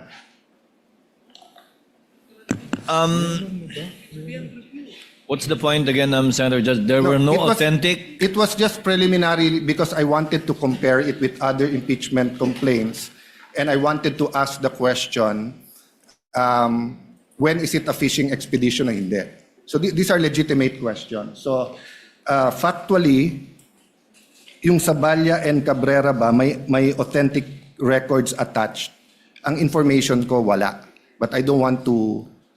I believe, Senator Judge Allen, that the Zaballa and Cabrera complaints were attached as an annex, yes, if I'm not mistaken, to the respondent's answer. Would that be correct, Attorney Poe? And to be fair, it was... As well as the annexes. Yes, Your Honor. In fact, the presiding officer noticed that it lacked a page in one of the annexes to the, I think, Zaballa complaint, So, which anyway, you, I think, pointed out. So that's a fact. Yeah, So it's in the lang- records, Senator Judge factual Allen. lang po. So, in the absence of authentic supporting record, what factual basis did the prosecution rely on to say that the allegations were sufficient in form and substance?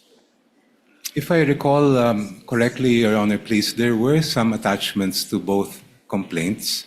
And I'm not aware of any rule in the House of Representatives as far as impeachment cases are concerned that limit what may be discussed or investigated by the committee to only what is contained and attached to the impeachment complaint. I'm not questioning if there's an attachment. I'm questioning whether there was, I'm asking question. I'm not even questioning it. I'm asking questions on if there were authentic records. So I'll move on. No? In the complaint against President Bongbong Marcos, the finding was the complaint failed to establish any factual nexus between the president and an impeachable offense. What are presented were policy and disagreements and generalized accusations, not ultimate facts. Yun ang finding ng Committee on Justice. Correct?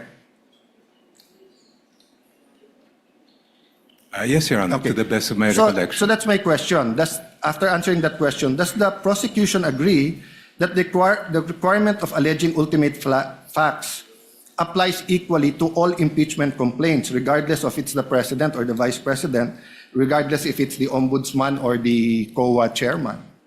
Yes, Your Honor, and as I recall, when the members of the committee examined the complaint filed against the president, the conclusion of the committee was in fact that there were only conclusions of law contained in that complaint, not allegations of ultimate facts. Yes, yet in that complaint, there were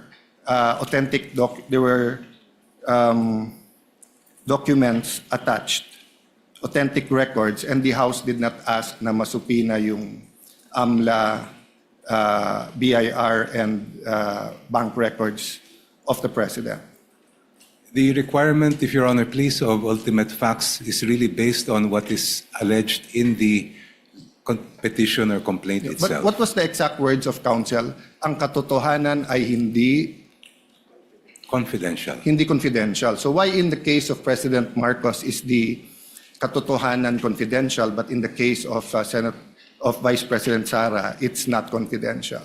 Wala naman po akong maalalang ruling ng committee in the case of the president na meron silang sinabing confidential.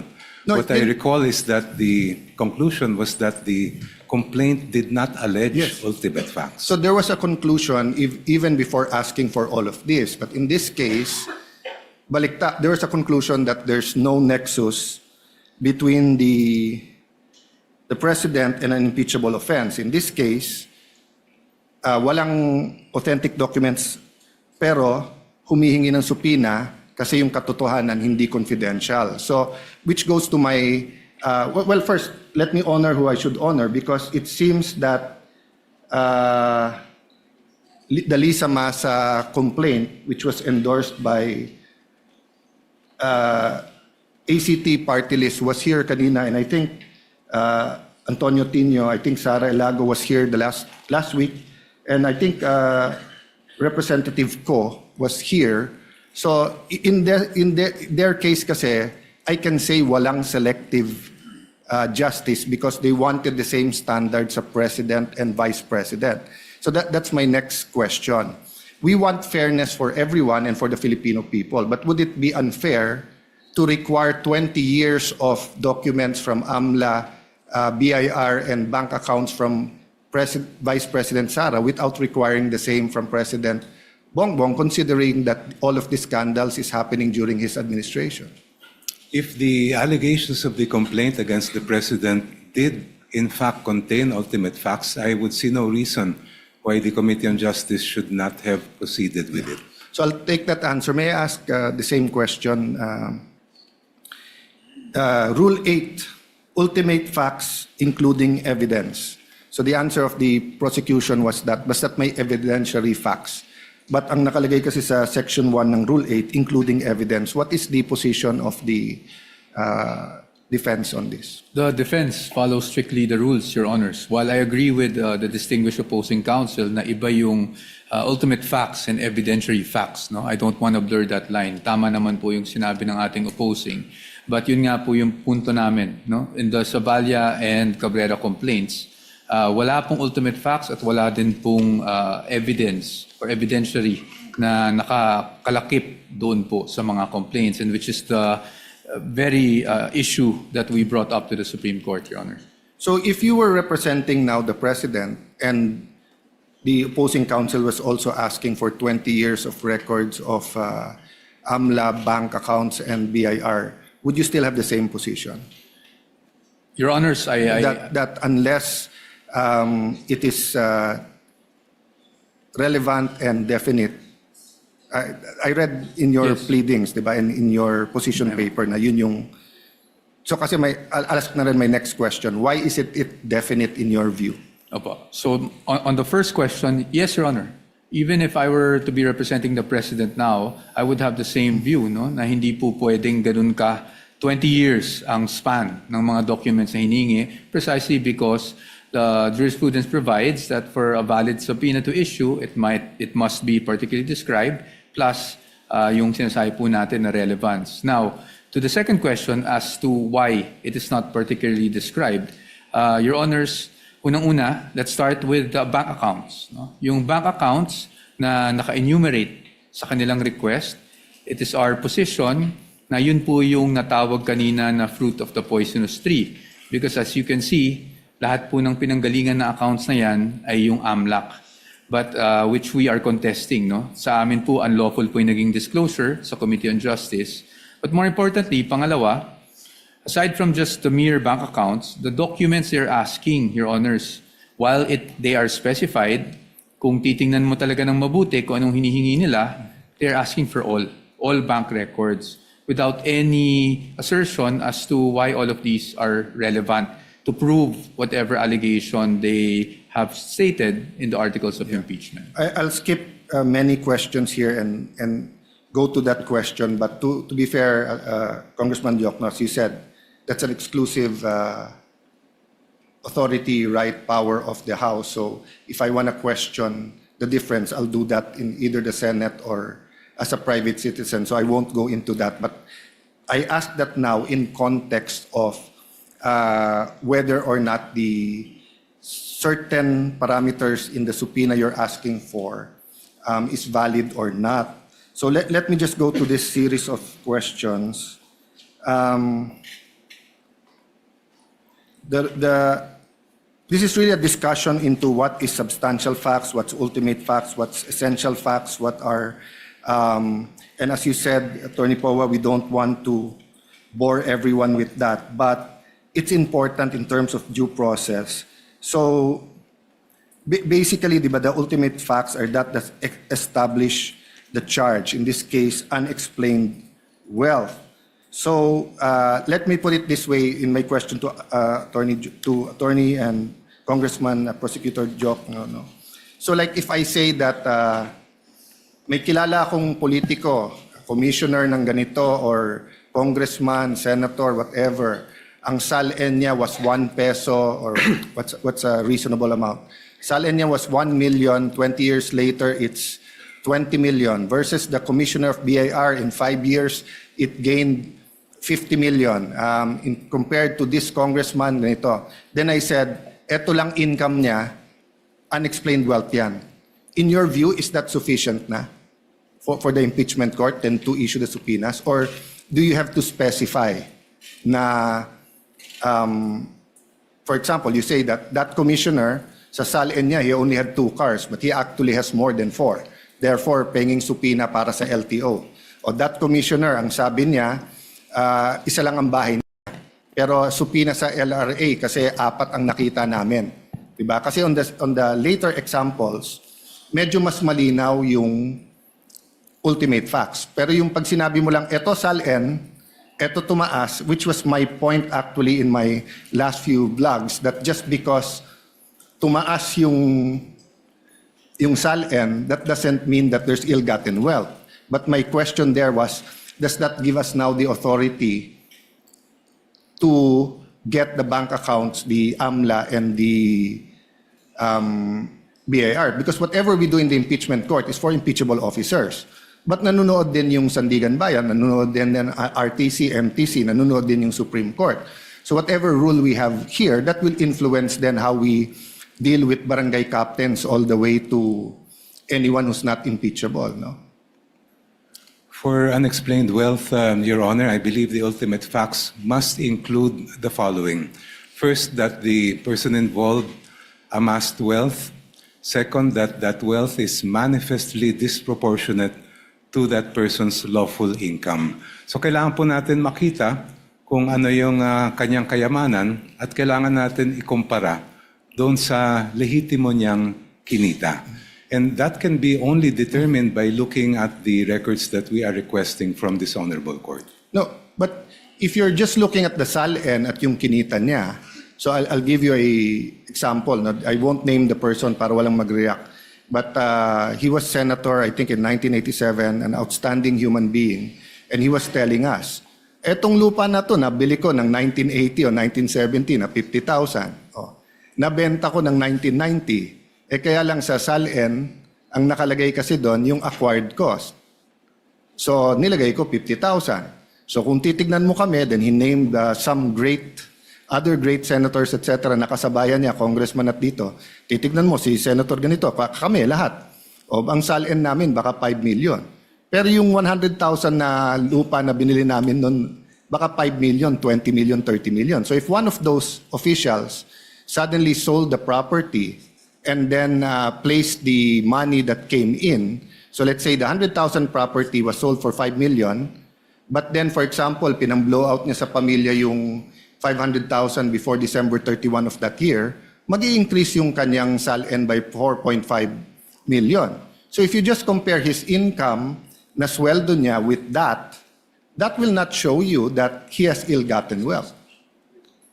So compared na pagka inallege ko na ang sweldo niya 200,000, pero bakit may bahay siya sa ganito, nawala sa SALN niya. Diba? So I agree na sundan natin yung ebidensya. If the SALN is much more than what you're making, that could spark your curiosity, your suspicion, and continue to investigate. But do you make the conclusion now and file the impeachment case that since malayo yung SALN sa income, therefore ill-gotten yon, without giving that person a way to explain before you subpoena every single document about their lives? That's precisely why, Your Honor, they call it unexplained wealth. Doon po natin malalaman yan sa mga dokumento. No, I agree. Ngayon, kung they call it Go ahead, sorry. I'm sorry, Your Honor. I'm sorry. I'm the one. Please continue. Kung halimbawa sa binigay niyong example ay nag-appreciate yung value of the land, then I would not call that unexplained. I would call that explained wealth. Yes, but you're introducing a new concept now, unexplained wealth versus ill-gotten wealth. I agree with you. Unexplained wealth is that if you look at the SALN at hindi tumutugma, may may unexplained wealth. That's why you ask them to explain it. And then pag hindi maganda yung explanation and may ebidensya ka, then you can go against that person for ill-gotten wealth. Diba? But like in certain parts here, I saw some that I would consider even without asking you evidence. But for example, yung mga kumpanya. Sabi dito, lugi yung kumpanya. So kung lugi yung kumpanya, hindi makaka-contribute yun sa kanyang ill-gotten wealth kung meron man. So why are we getting all the documents about those companies? Doon pumapasok yung criticism ng iba, is this a fishing expedition? Kasi if I had 5 companies and they were all making money and supposedly I only own 1% of that company but I'm getting half of that income, I would agree with you, isupina lahat yan. Tignan natin yung flow niyan, baka yan yung pumasok sa akin. Pero lugi nga yung mga kumpanya eh. As an example, So that's my point. Is it enough in the view of the prosecution panel just to allege, malaki yung SALN mo, bigger than your monthly sweldo, both of us agree, it's unexplained. But is it ill-gotten? Or do you need more allegations to show that it was ill-gotten? Well, Your Honor, please, the decision whether wealth is unexplained or, as you said, ill-gotten is really a decision that this honorable court will make based on the evidence. Ang gusto lang po namin ay mailatag ang ebidensya sa inyong harap para kayo na mismo ang magsabi. At para malaman po yan, we have to look at the statements of assets, liabilities, and net worth. We have to look at the lawful income reported in the ITRs. We have to look at the bank records in terms of kung ano yung pumasok at lumabas sa kanilang mga accounts. I'm sorry, Your Honor. You go ahead, Dad. It's mine. As Sorry. far as the businesses are concerned, that has to do with the third subcharge under unexplained wealth. Yung pong continuing to participate in business interests despite the clear and express prohibition provided in the Constitution. We want to know whether those businesses, yung ba ay mga operational ba ito? Ito ba ay talagang sasabihin natin na nandun yung sinasabi nga na inaamin ni Vice President sa kanyang salin na business interest nga niya yon. Yeah, I'm skipping because this is mostly questions on fishing expedition. I'll go to the defense after this, but can you tell us the difference between evidence and proof? In your layman's term or legal terms, or if you want to look it up, but in how do we explain to people the difference between evidence and proof? Napakabigat po ng inyong tanong. In our words lang. I will para try lang my maintindihan. best, Your Honor, to answer it. In a court proceeding, whether we're speaking of an impeachment court or a regular court, the judges look at the evidence.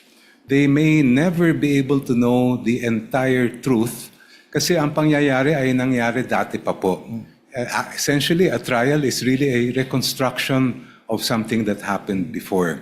So it may happen in some cases that there is enough evidence to make conclusions as far as a judgment is concerned, even if the members of the court did not get to see the entire truth. Yes. Ang gusto po namin maiwasan dito sa impeachment court ay meron po tayong hindi mailatag na ebidensya sa mga maestrado po na nandito para talagang maging buo yung larawan nila bago po kayo magpapasya. Yeah. I don't think there's any question that all of us here want na mailatag yung ebidensya. The question is, do you have the evidence or are you fishing for the evidence? And that's a question not only for you, but for every single impeachment process, not only the umabot dito, because myself, Senator Subiri, Senator Chis Escudero, then later on Senator Villanueva, has been in the House many times during impeachments of presidents and chief justices. No? But the reason I ask between evidence and proof is because if you have the evidence, you want the opportunity, diba, to bring it here, show the relevancy, connect it to the crime, we admit it so that if it's true, then we can convict. The opposite sides na will either question, hindi admissible yan, or admissible pero walang relationship yan, etc. No? So what I'm saying is that if you're going to prove your case with no evidence, except that if you get all of that, then magiging arbitrary yung House of Representatives, sinong gusto nilang i-impeach. Because almost any public official who's been there for a long time, you will see discrepancies in their SALN because unang-una iba yung acquisition cost at iba yung current value at iba din yung deadline ng December 31, no? Which after this I'll ask the defense to answer, then I'll go into the AMLA, which is different from bank accounts, no? So if you're coming to the court with evidence already, but kinukuha mo yung subpoena na yan, di ba, to further prove your point, I don't think there'll be a question there. As Attorney Powa said kanina na kung yung BIR box na yan, alam natin yung laman, and dapat gamitin dito, they inallege nyo na. Pero kung hindi alam yung laman, are we fishing there if there's a tax evasion or wala? I don't know the answer. I'm asking you the question. You can answer it in any way you're comfortable in answering. If I may briefly narrate the procedure that the House might had to undergo for the articles to reach this honorable court. When the complaints were filed before the House of Representatives, the Committee on Justice was tasked not with conducting a trial, not with ferreting out all the evidence, but simply determining whether there was probable cause to proceed with the case. So hindi po namin hinanap yung kabuuan ng ebidensya dahil hindi po namin tungkulin yon. When we made the determination that there was sufficient probable cause to proceed with that case, then that is what we submitted in terms of the articles of impeachment that reached this honorable court. Ngayon, syempre po, just like a preliminary investigation conducted by a prosecutor, ang hawak lang po niyang ebidensya, ang titingnan lang po niya ay kung merong probable cause. Not all the evidence yet is before that prosecutor because wala pa pong trial. The presentation of evidence, even the subpoena or compulsion to present evidence will only happen when the trial takes place. And yung tinutukoy po ninyong fishing expedition, yun ay maaring sabihin natin nangyari kung only if the party requesting the evidence or documents ay nagbabakasakali lang. Baka may makuha tayo dito. In our case, I have to disagree that there was any sort of fishing expedition because based on what the Committee on Justice and later the plenary of the House found was sufficient, there was enough cause to proceed with the case. I'll go to probable cause, but yung sinabi mo, baka sakaling may makukuha dito. You said hindi ganon. So anong makukuha natin if we grant all the subpoenas you're requesting? The evidentiary facts, Your Honor, that were not yet, hindi pa nakita ng House nung ang ginagawa lang po namin ay determinahin ang probable cause. So nagbabaka sakali din? Hindi po. No, kasi you said... Because there is basis for requesting for the bank records. So what will you see? You still don't know what you'll see? We are basing the request for the bank records on the evidence and information provided by the Anti-Money Laundering Council, which appears to show that there were billions of pesos that went through the accounts of the Vice President during that Let's go period to that of time. with the permission of the defense, then I think you're listing down naman. So the Anti-Money Laundering Council, no, does not deal with income. They deal with flow, right? So pag sinabing billion, that doesn't mean that a certain official has billions in their account. So meaning if I have 1 million pesos deposit on January 1, and then on January 5, I take it out and put it in time deposit for 1 month, and 1 month later it comes out with 2% time deposit, hindi na 1 million yon. 1 million in, 1 million out, 2 million, 1 million in the time deposit, 3 million. Paglabas na may 2%, 1 million 2 pesos, 1 million 2,000 pesos, 4 million na yon. So hindi evidentiary yun, speculation sa ikot ng pera. Meaning, all I have to do is find someone with a bank account and give them a long enough period, and I will say that they have hundreds of millions or billions. Precisely, Your Honor, that is why we want the bank records to be produced. Because, as you mentioned, the only reports submitted by the Anti-Money Laundering Council pertain to covered and suspicious transaction reports. They do not show us the exact balances that were contained in those bank accounts. And it is only the bank records that will provide that information. Agree. And it's suspicion. When you say suspicion, that doesn't mean necessarily suspicion that it's attached to a AMLA crime, but it could be suspicious meaning 6 months walang gumagalaw, biglang everyday ngayon gumalaw. Di ba? Yun yung definition ng part ng definition ng AMLA. But if you cannot connect AMLA and the bank accounts, that's precisely what the defense and other people are saying. Aren't you nga fishing between the three? Fishing means hindi mo pa hawak, so you're trying to get a fish, in this case, a very big fish. Di ba? So, pag sinabing hindi fishing expedition, meron ka ng ebidensya, but you want to prove that in court, and you need that to prove it, but you know what to prove already. If we bring Your Honor's logic to its conclusion, that would mean that the Committee on Justice would have to conduct a full-blown trial, get all the evidence at that level, so that we do not have to fish anymore when we get to this court. When that is not the contemplation of the procedure for impeachment under the Constitution. I won't argue what the House... With the permission of the gentleman of the floor, Senator Cayetano. Last 2 questions.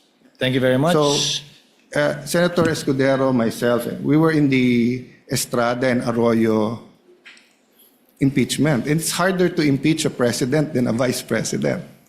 Di ba? But whether it was accounts, anong laman, property, kotse, we did our homework. So it's not my place to tell you you did or not. Kaya nga tinatanong ko, may ebidensya ba o wala? Or is it a fishing expedition or not? But as I said a while ago, I won't argue. So I have one last question after that, but I'll go first to the defense. In the context of what I asked, no?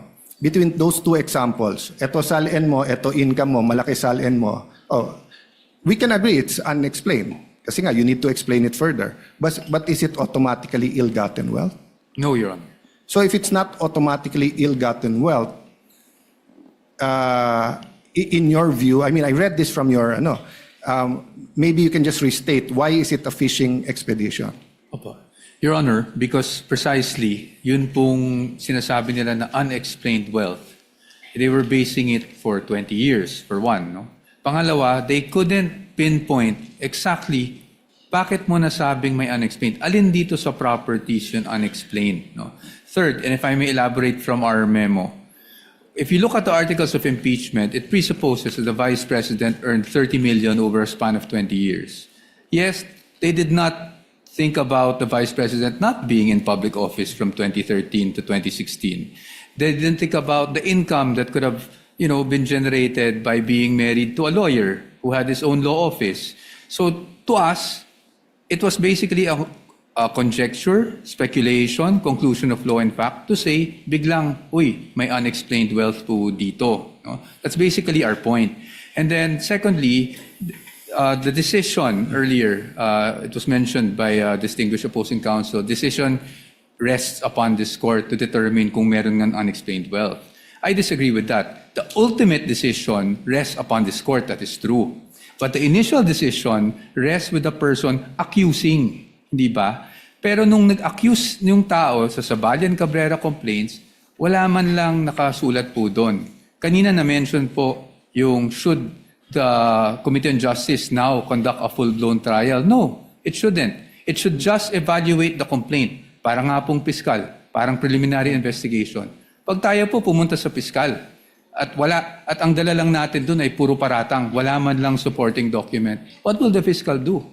Dismiss the case outright. Yan naman po ang totoo. No? So that was our point to begin with, and that is why we're saying fishing expedition ito.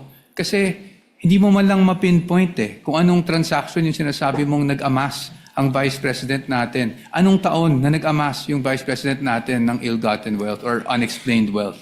At dahil doon, ngayon, we're asking for records spanning 20 years, both, BIR records, bank records, AMLAC records, which they already have, actually, from the Committee on Justice. Pero, hindi natin ma-pinpoint, alin ba talaga dito? We cannot specify kung ano yung act, ano yung omission na ginawa niya na nakapag-amass siya ng unexplained wealth. Talking about both parties talking about the fiscal or prosecutor, actually binago na rin ngayon. Probable cause with reasonable certainty mako-convict.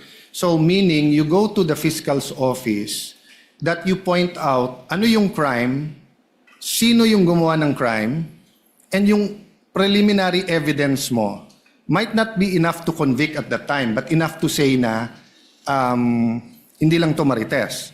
So if I go to the fiscal's office or ombudsman saying this senator has 150 million in SALN, 10 years ago it was 50 million, therefore it's ill-gotten wealth, and then wala pa akong ibang dala except yung magkano sweldo dito, I doubt the fiscal will file that case. But if I tell the fiscal that he has 2 cars in his SALN, but eto, I see him using 4, then give him the opportunity. But I can subpoena the LTO. Na kanino ba yung plate number na yan? Baka namang nasa kapatid talaga niya, no? But the last set of questions, I'll just ask it once, no? So I think everyone understands naman the subpoena regarding the Vice President. The issue was really the dates and how specific or hindi. Actually 2 questions. The corporations, do you not have to pierce the corporate veil, considering there's no allegations in the articles that these companies were used to amass ill-gotten wealth. In fact, I haven't read everything, but so far sa binasa ko, is hindi kumikita tong mga kumpanya na to. Because there's a Supreme Court decision that if it's a joint account, may rights din yung isa. And I don't even know if we informed all of those companies that we might subpoena their records. So did we give them that opportunity? Isama ko na yung last question, Mr. Presiding Officer, and I won't follow it up, no? But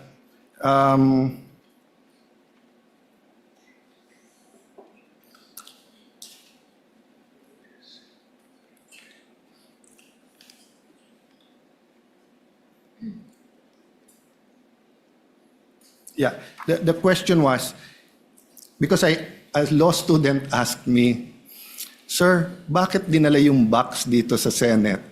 Ba't na lang hindi nila binuksan sa House? So sinagot ko sa kanila, ano ba turo ng professor nyo? Sir, hindi naman nakalagay impeachment trial in cases of impeachment. So the House was actually empowered to open the box there. So I just wanna know the position of both parties kasi nahihiwagaan ako sa box na yon.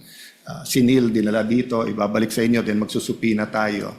But dun sa graduate na yung nagtanong sa akin doon, they discussed it daw in class, and their professor and their class, ang consensus is that the House could have opened it because the wording in the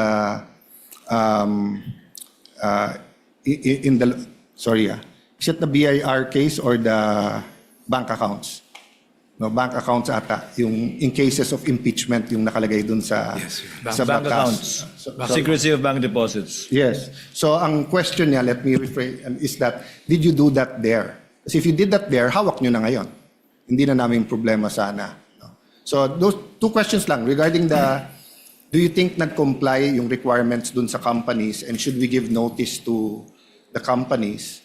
And secondly, about bank account, could you have opened it already in the House?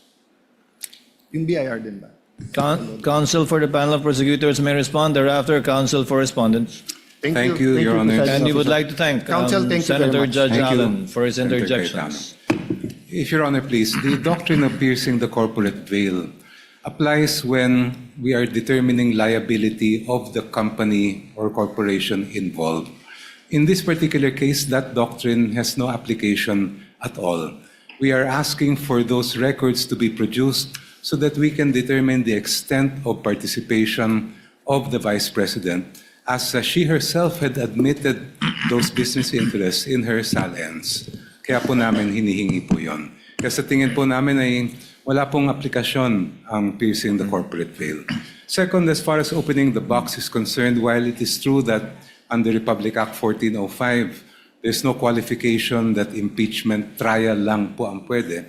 As I understand it, it was the better judgment of the committee out of sheer discretion and prudence not to, because at that time we were already being bombarded with petitions left and right seeking to restrain our proceedings. And we felt that it would be more prudent to bring the matter to this honorable court. Thank you. Your Honor. Counsel for the respondent. On the first point, Your Honors, on piercing of the corporate veil, para sa amin, pwede lang naman under jurisprudence mag-pierce ng corporate veil. Ibig sabihin, kasi separate and distinct personality ng mga korporasyon, you can pierce that veil if there's an allegation of fraud. And in this case, wala naman pong allegation ng fraud. Pangalawa, kung totoo po na talagang hinahanap lang po ng kinakagalang-galang na prosecution ay tungkol dun sa divestment issue, then they will not need the tax records, the bank records, or even the AMLAC records of these companies because all they need would be the GIS. The General Information Sheet would show you exactly the extent of the interest of the stockholders, hindi po ba? Pangalawa, pagdating naman po dun sa what's our position, pagdating sa bank secrecy and the exception on cases of impeachment. Sa aming pananaw, at the committee level, meaning Committee on Justice, ay hindi pa po applicable yung exception na ito. And we are holding on to the ruling of Marquez versus Ombudsman or Desierto, I believe, no? Wherein it was said na pagdating sa preliminary investigation, hindi pa po applicable yung mga exceptions under the Bank Secrecy Act, and there has to be a pending case before such bank documents are in fact subpoenaed. That is our position, Your Honors. Thank you, counsels for the parties. Chair will now make a ruling, but prior to that ruling, Chair would like to inquire very briefly from the counsels. First, for the counsel for respondent, may the court know when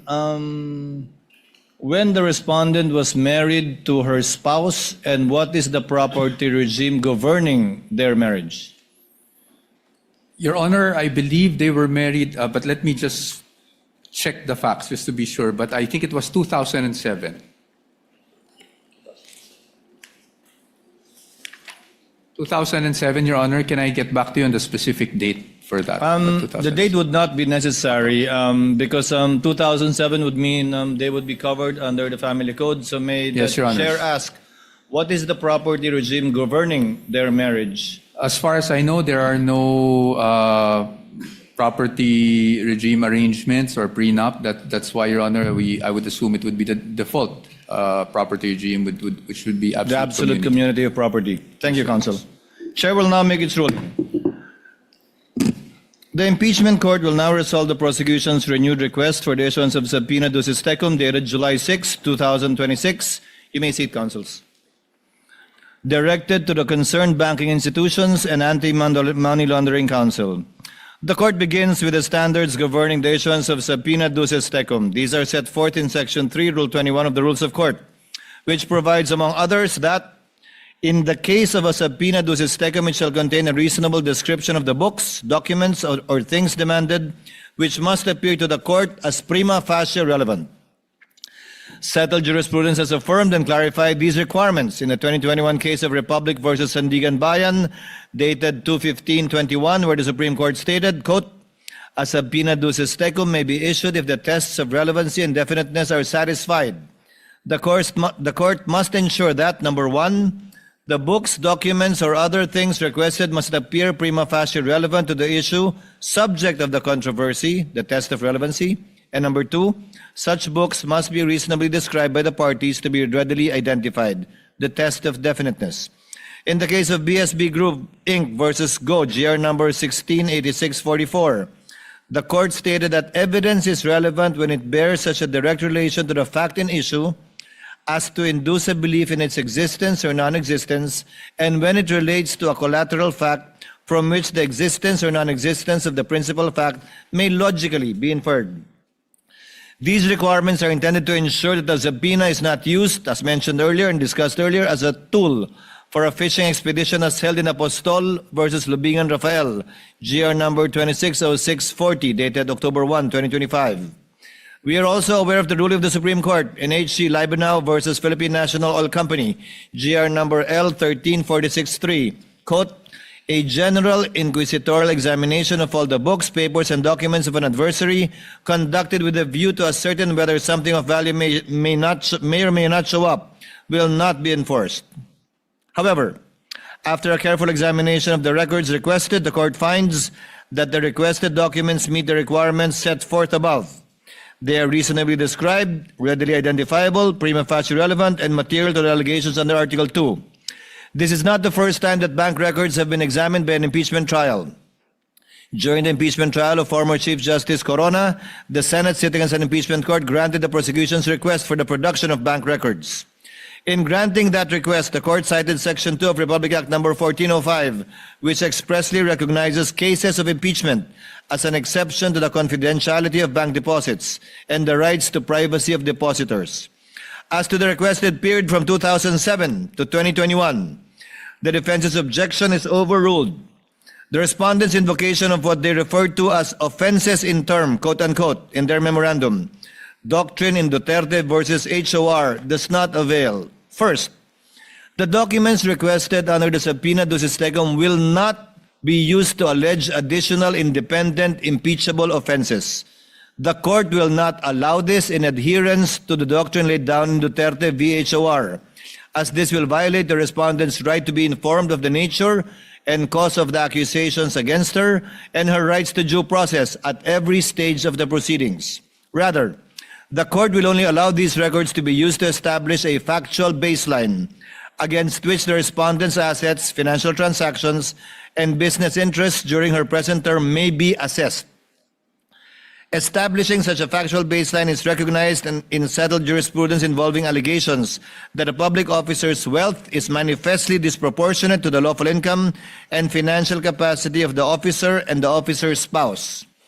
As held by the Supreme Court in Concerned Taxpayer versus Doblada Jr., dated 8 June 2005, quote, in determining whether the properties acquired were manifestly out of proportion to the lawful income of the spouses, necessarily requires comparing their value with the spouse's salaries, benefits, other lawful income, and revenues from legitimately acquired properties or businesses.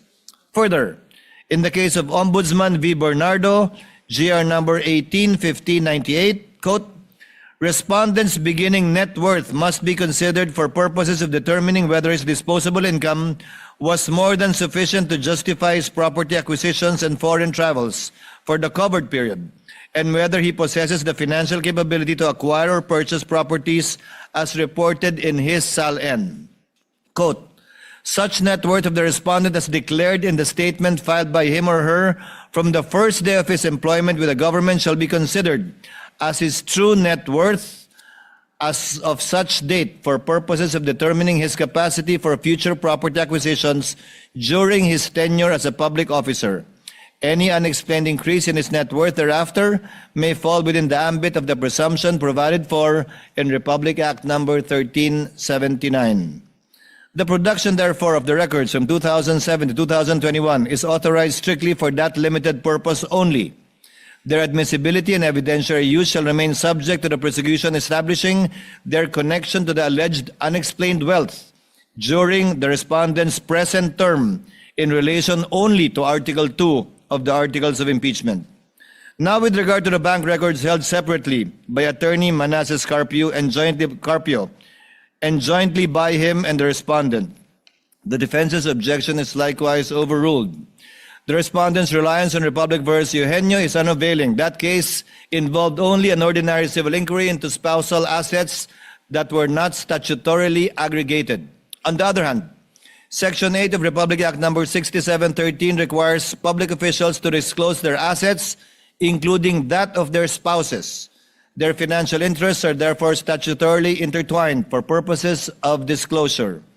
Respondent likewise insists on the separate legal personality and distinct right to privacy of Attorney Carpio, but this is likewise untenable. Article 75 of the Family Code explicitly provides, which is why the presiding officer earlier asked the property regime governing them.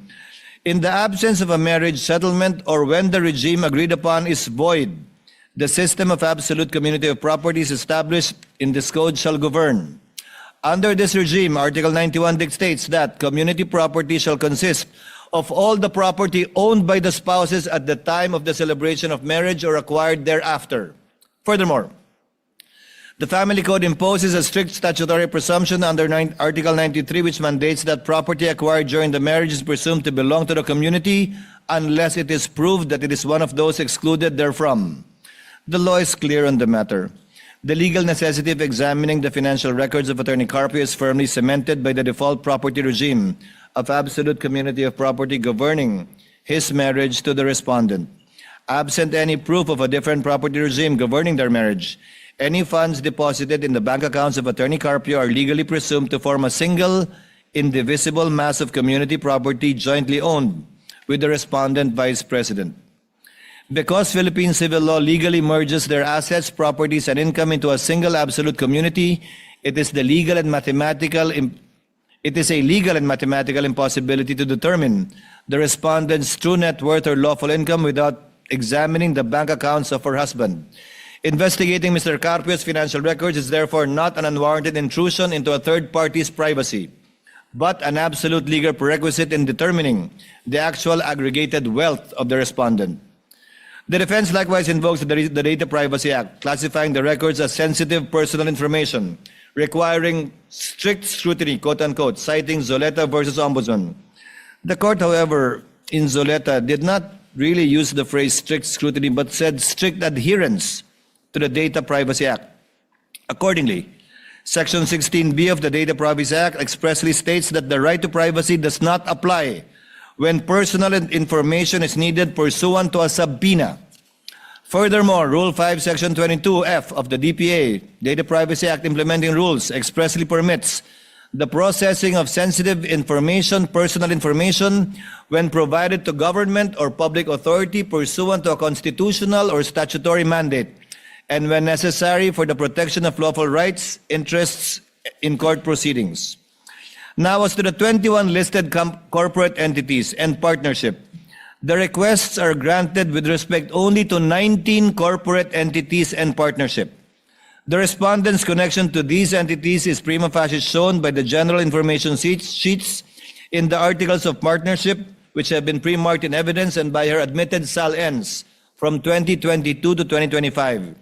The request, therefore, is not considered as a fishing expedition, and subpoenas may issue for their peso-denominated accounts strictly only in relation to Article 2. However, the request directed to banking institutions concerning JTC Group of Companies and Pikimong Philippines Corporation are denied. Their general information sheets do not identify the respondent or her spouse as shareholders, and the prosecution at this time failed to show either a direct business interest or a clear and convincing basis to disregard their separate juridical personalities. As held in Pantranco Employees Association v. NLRC, GR 170689, and Lanuza versus BF Corporation, GR number 174938, the corporate veil may not be pierced on mere suspicion or speculation. Misuse of the corporation as an alter ego, conduit, or instrument of fraud must be clearly established. Absent such proof, these entities cannot be subjected to the compulsory process intended for another. As to the request for subpoena against the partnership of Carpio Lawyers, the same is granted with the following reservation: in adherence to Subido versus Pagante Certeza Mendoza and Binay Law Offices versus Court of Appeals, GR number 216914. The chair notes the practical reality that an examination of a law firm's bank accounts may incidentally disclose sensitive information relating to its clients and legal engagements. The court acknowledges that the partnership and/or the clients of Carpio Lawyers may seek appropriate remedies and to challenge compliance with applicable legal requirements, particularly in light of the potential legal implications, including concerns relating to attorney-client privilege, which may also be raised during the trial proper. Furthermore, the court must draw a legal firm line regarding foreign currency deposits. Foreign currency deposits are governed by Republic Act number 6426, particularly Section 8, which recognizes only one exception to confidentiality: the written permission of the depositor. This is also guided by the precedent arising from the 2012 Corona impeachment trial. On February 19, 2012, the Supreme Court issued a temporary restraining order in PS Bank versus Senate Impeachment Court, GR number 200-238, enjoining the Senate from opening the Chief Justice's Corona dollar accounts in the absence of a written waiver of the depositor. Accordingly, insofar as the request covers foreign currency deposits of the respondent, her spouse, separately or jointly, as well as the corporation and partnership, it is denied. Such accounts shall be excluded unless and until a written consent of the respective depositors is produced. The court now turns to the records held by the AMLC, or Anti-Money Laundering Council. As to the request directed to the Anti-Money Laundering Council, the same are granted with respect to the respondent, her spouse, and the 19 entities and one partnership for which a prima facie connection has been shown through the pre-marked general information sheets, articles of partnership, and the respondent's admitted sal-ens. However, the requests as to JTC Group of Companies and Pikimong Philippines Corporation are denied for failure at this stage to establish a prima facie link, the respondent or her spouse and said entities, or any sufficient basis to disregard their separate juridical personalities as previously stated.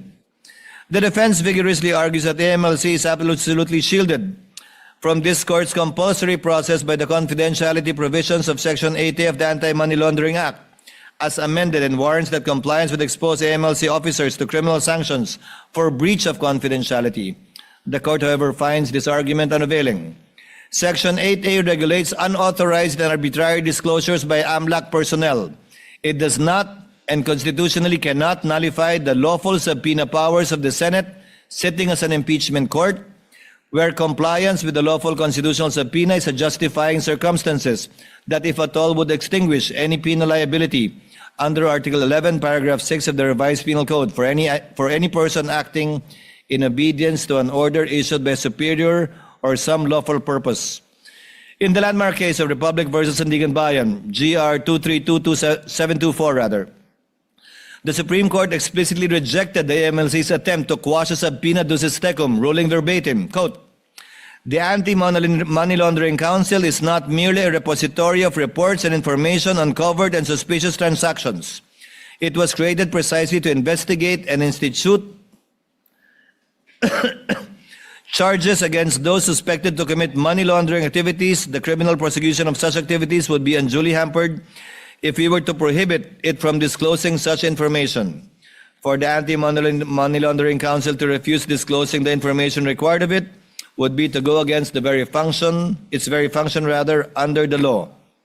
Further, as held by the Supreme Court in Sabio versus Gordon, GR number 174340, by parity explained that statutory provisions on confidentiality and exemptions from inquiry cannot be invoked to deny access to information by Congress in aid of legislation.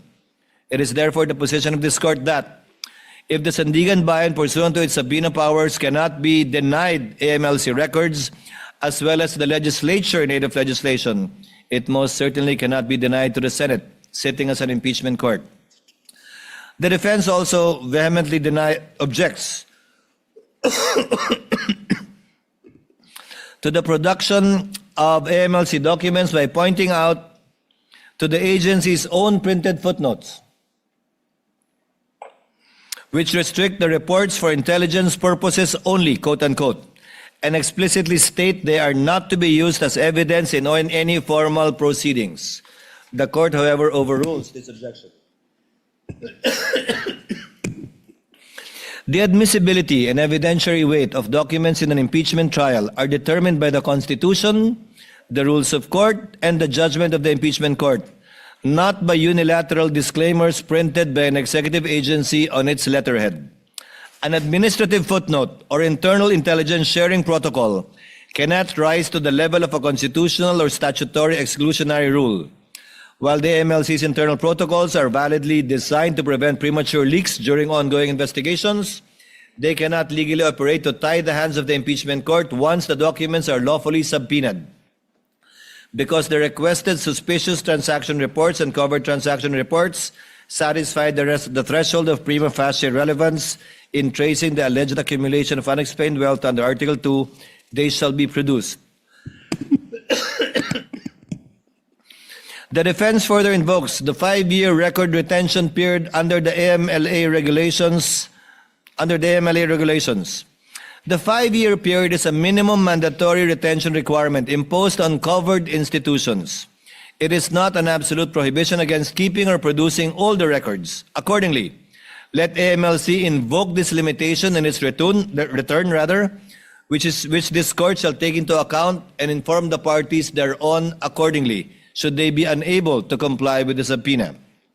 As for the partnership of Carpio lawyers, Section 1 of Republic Act No. 10365, amending Section 3A7 of Republic Act No. 9160, treats as covered persons those including lawyers who manage client money or assets, manage bank savings and securities accounts, organize contributions for companies, or create, operate, or manage judicial persons or arrangements. Section 2C of AMLC Regulatory Issuance B No. 1, Series of 2018, adopted on May 10, 2018, and filed on June 13, 2018, expressly reiterates this activity-based rule.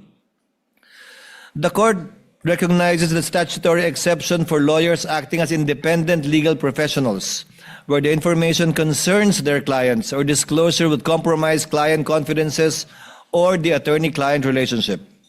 Absent any showing, however, that the particular record sought contained such information or would compromise a protected confidence, the exception cannot be invoked merely because the entity concerned is a law partnership.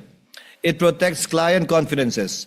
It does not confer a blanket immunity upon every financial record bearing the law firm's name. The request for the issuance of subpoenas for the identified financial records, therefore, pertaining to Carpio lawyers is granted, subject to the remedies in law and/or their legal right to assert a specific claim of privilege over a particular document at the proper time. No generalized blanket invocation of attorney-client privilege shall exclude compliance at this time. Therefore, to summarize, the court rules as follows. The request for subpoenas directed to the concerned banking institutions covering the accounts of respondent, Attorney Manasseh Carpio, separately or jointly, the partnership of Carpio lawyers, and the 19 listed corporate entities is granted. The banks are ordered to submit to the clerk of court the documents on July 30, 2026 at 9 a.m. with the attendance of parties and counsels. The request insofar as it seeks the records pertaining to JTC Group of Companies and Pikimong Philippines Corporation is denied for failing to establish prima facie relevance. The subpoenas granted shall apply only to peso-denominated accounts relevant to Article 2. Foreign currency deposits are excluded absent the written consent of the respective depositors. The subpoena directed to the Anti-Money Laundering Council covering respondent Attorney Manasseh Carpio separately and jointly with the respondent, the partnership of Carpio and lawyers, and the 19 listed corporations and entities is granted. The request insofar as it seeks records pertaining to JTC Group of Companies and Pikimong Philippines Corporation is denied for failing to establish prima facie relevance.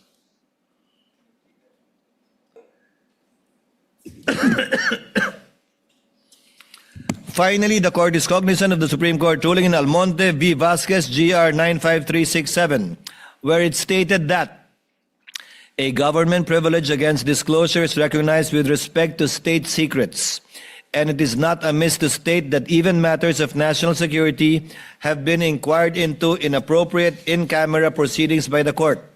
Therefore, the court ex abundante ad cautela or out of an abundance of caution hereby directs, in order to prevent the unwarranted exposure of sensitive AMLC methodologies and information, to submit the records strictly in camera to the presiding officer through the clerk of court first on July 30, 2026 at 9 a.m., who shall review these documents privately before turning them over to the parties as may be warranted.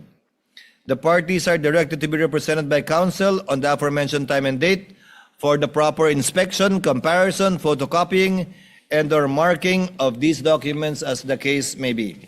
So ordered. Moving now on. BR.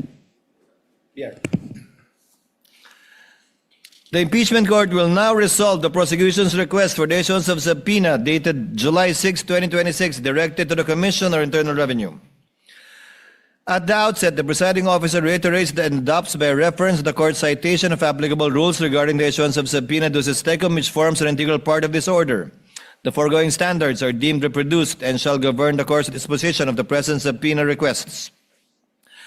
After examining the records sought, the court finds that the requested documents meet the requirements set forth. They are reasonably described, readily identifiable, and prima facie relevant and material to the allegations under Article 2.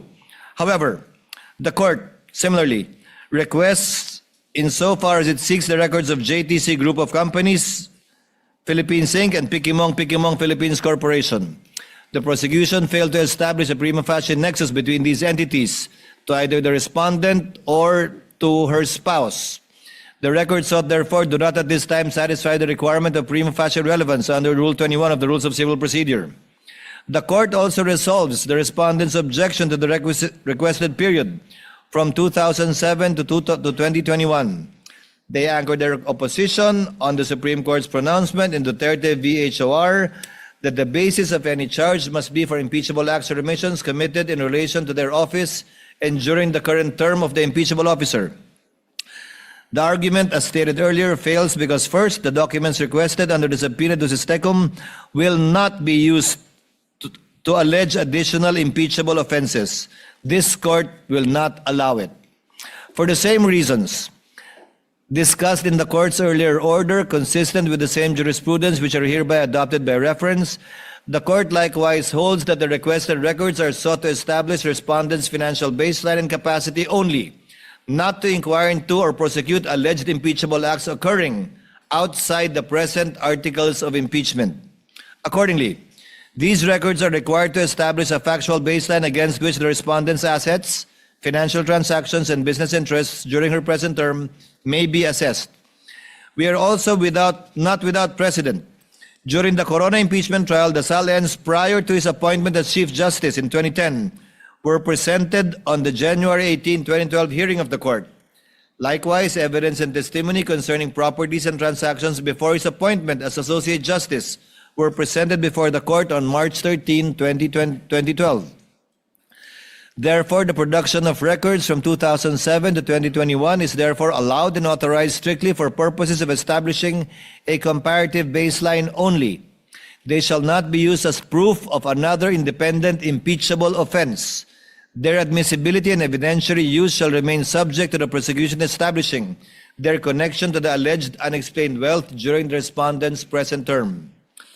The defense's invocation of the Race to the Privacy Act is likewise unavailing.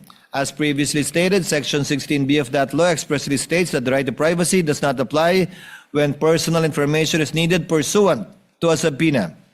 Furthermore, Rule 5, Section 22F of its implementing rules expressly permits the processing of sensitive personal information provided to government public authority pursuant to a constitutional or statutory mandate and when necessary for the protection of lawful rights and interests and court proceedings. The court is likewise unconvinced by respondents' argument that the issuance of the subpoena will usurp the authority of the BIR under Section 5 of the NIRC. This court is not determining the tax deficiencies or civil liabilities which remain within the province of the BIR. It is exercising its constitutional mandate to determine public accountability under the Articles of Impeachment. Neither does dependency of a BIR audit suspend or limit the Senate's exclusive jurisdiction to try impeachment cases. The respondent invokes Section 270 of the National Internal Revenue Code to prevent the production of the requested records. The objection is overruled in part. The Supreme Court expressly ruled in Dipad v. Spouses Olivan, GR 168771, that Section 270, quote, of the NIRC obviously does not address the confidentiality of ITRs. It merely penalizes the unauthorized disclosure of taxpayer information, except as otherwise provided for by law. It does not bar the production of the documents. However, the respondent correctly invokes Section 71 and other provisions of the NIRC which recognizes only 3 instances in which a taxpayer's records may be opened for inspection. Number 1, upon order of the President or authorization of the President. Number 2, upon the request of a foreign tax authority with the approval of the President. Or number 3, upon the taxpayer's waiver. Nevertheless, the existence of these statutory limitations does not at this stage preclude the issuance of the requested subpoena. The issuance of subpoena is merely a preliminary procedural step and does not by itself authorize the disclosure, inspection, or admission of the requested tax records into evidence. In fact, this issuance is the order that shall set, if at all, things in motion. Upon service, the BIR Commissioner may refuse compliance, very much like what they did with the House, or comply by invoking any of the exceptions under the NIRC as previously mentioned, without a satisfactory showing of faithful compliance with any of the enumerated exceptions. This court shall not receive any subpoenaed records from the BIR, similar to what was done when the sealed box ordered by this court to be returned to them. There is also a precedent during the 2012 Corona impeachment trial. The Senate issued a subpoena and thereafter awaited the return of the BIR Commissioner. The requested records were produced only after the requisite presidential authorization had been obtained, one of the recognized exceptions under Section 71 of the NIRC. The respondent, however, is not without recourse nor remedy. In the event the requested tax records are lawfully produced pursuant to any of the statutory exceptions, the respondent may at the appropriate stage of the proceedings raise any and all objections concerning their relevance, materiality, authenticity, admissibility, and other evidentiary infirmities. The issuance of subpoena should not be construed as a ruling on the admissibility of the documents ultimately produced. On this basis, the subpoena shall therefore be issued, and we shall await the return of the BIR Commissioner, at which time the court shall take such action as may be deemed necessary and appropriate. Accordingly, in view of the foregoing, The request for the issuance of subpoena directed to Commissioner Carlito Martin R. Mendoza of the BIR is hereby granted. The request insofar as it seeks the records pertaining to JTC Group of Companies, Inc. and Pikimong Philippines Corporation is hereby denied for failure to satisfy the requirement of prima facie evidence. The Commissioner is directed to make the appropriate return to this court in accordance with the law on July 30, 2026 at 9 a.m. before the Clerk of Court. The court shall await the return before taking any further action as may be warranted. The parties are likewise directed to be represented by counsel on the aforementioned time and date for inspection, comparison, photocopying, and or marking as the case may be. So ordered. Senator Judge Alan Cayetano is recognized. Thank you were you seeking for that recognition earlier. exhaustive ruling, Mr. Presiding Officer. I won't ask you to repeat it. Because you explained both in the caucus and here that there are only two motions, there are parts, I'm talking about myself first, but I think some feel the same way. There are some parts that we agree, some parts we disagree. For example, to subpoena the certain records between 2022 to 2026. Then in my case, I agree with the know your client opening balance just for reference so that you have a starting point. So may I suggest that instead of objecting, I don't know if I'm alone or with others, I will not manifest anymore, but may I submit in writing which parts of the ruling I disagree, and if anyone wants to either manifest or submit in writing. But I do have one question to the presiding officer. So you narrated everything. In the page 2 of the request for subpoena for 004,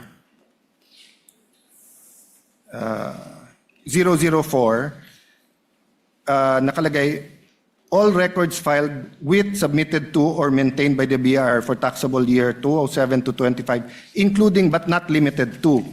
So sinabi 1, 2, 3, 1 and 2, pero not limited to. The other one, 4, page 4 of the request number 004, 2026. Sorry, that's the case number.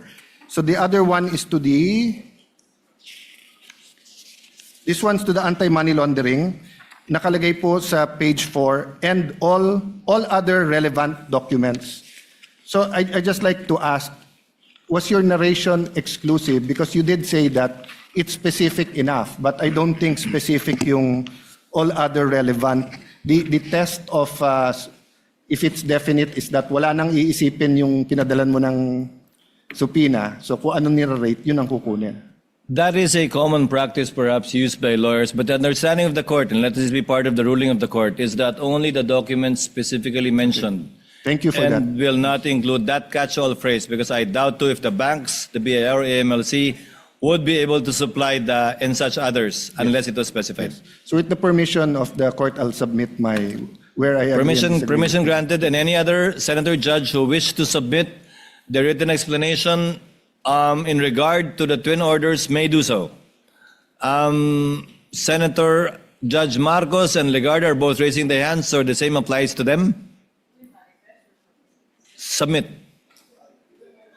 Senator Judges Marcos, Legarda, and Villar Camille are manifesting that they will be submitting their manifestations in regard to the twin rulings of the court, and the same is allowed and will be made part of the records.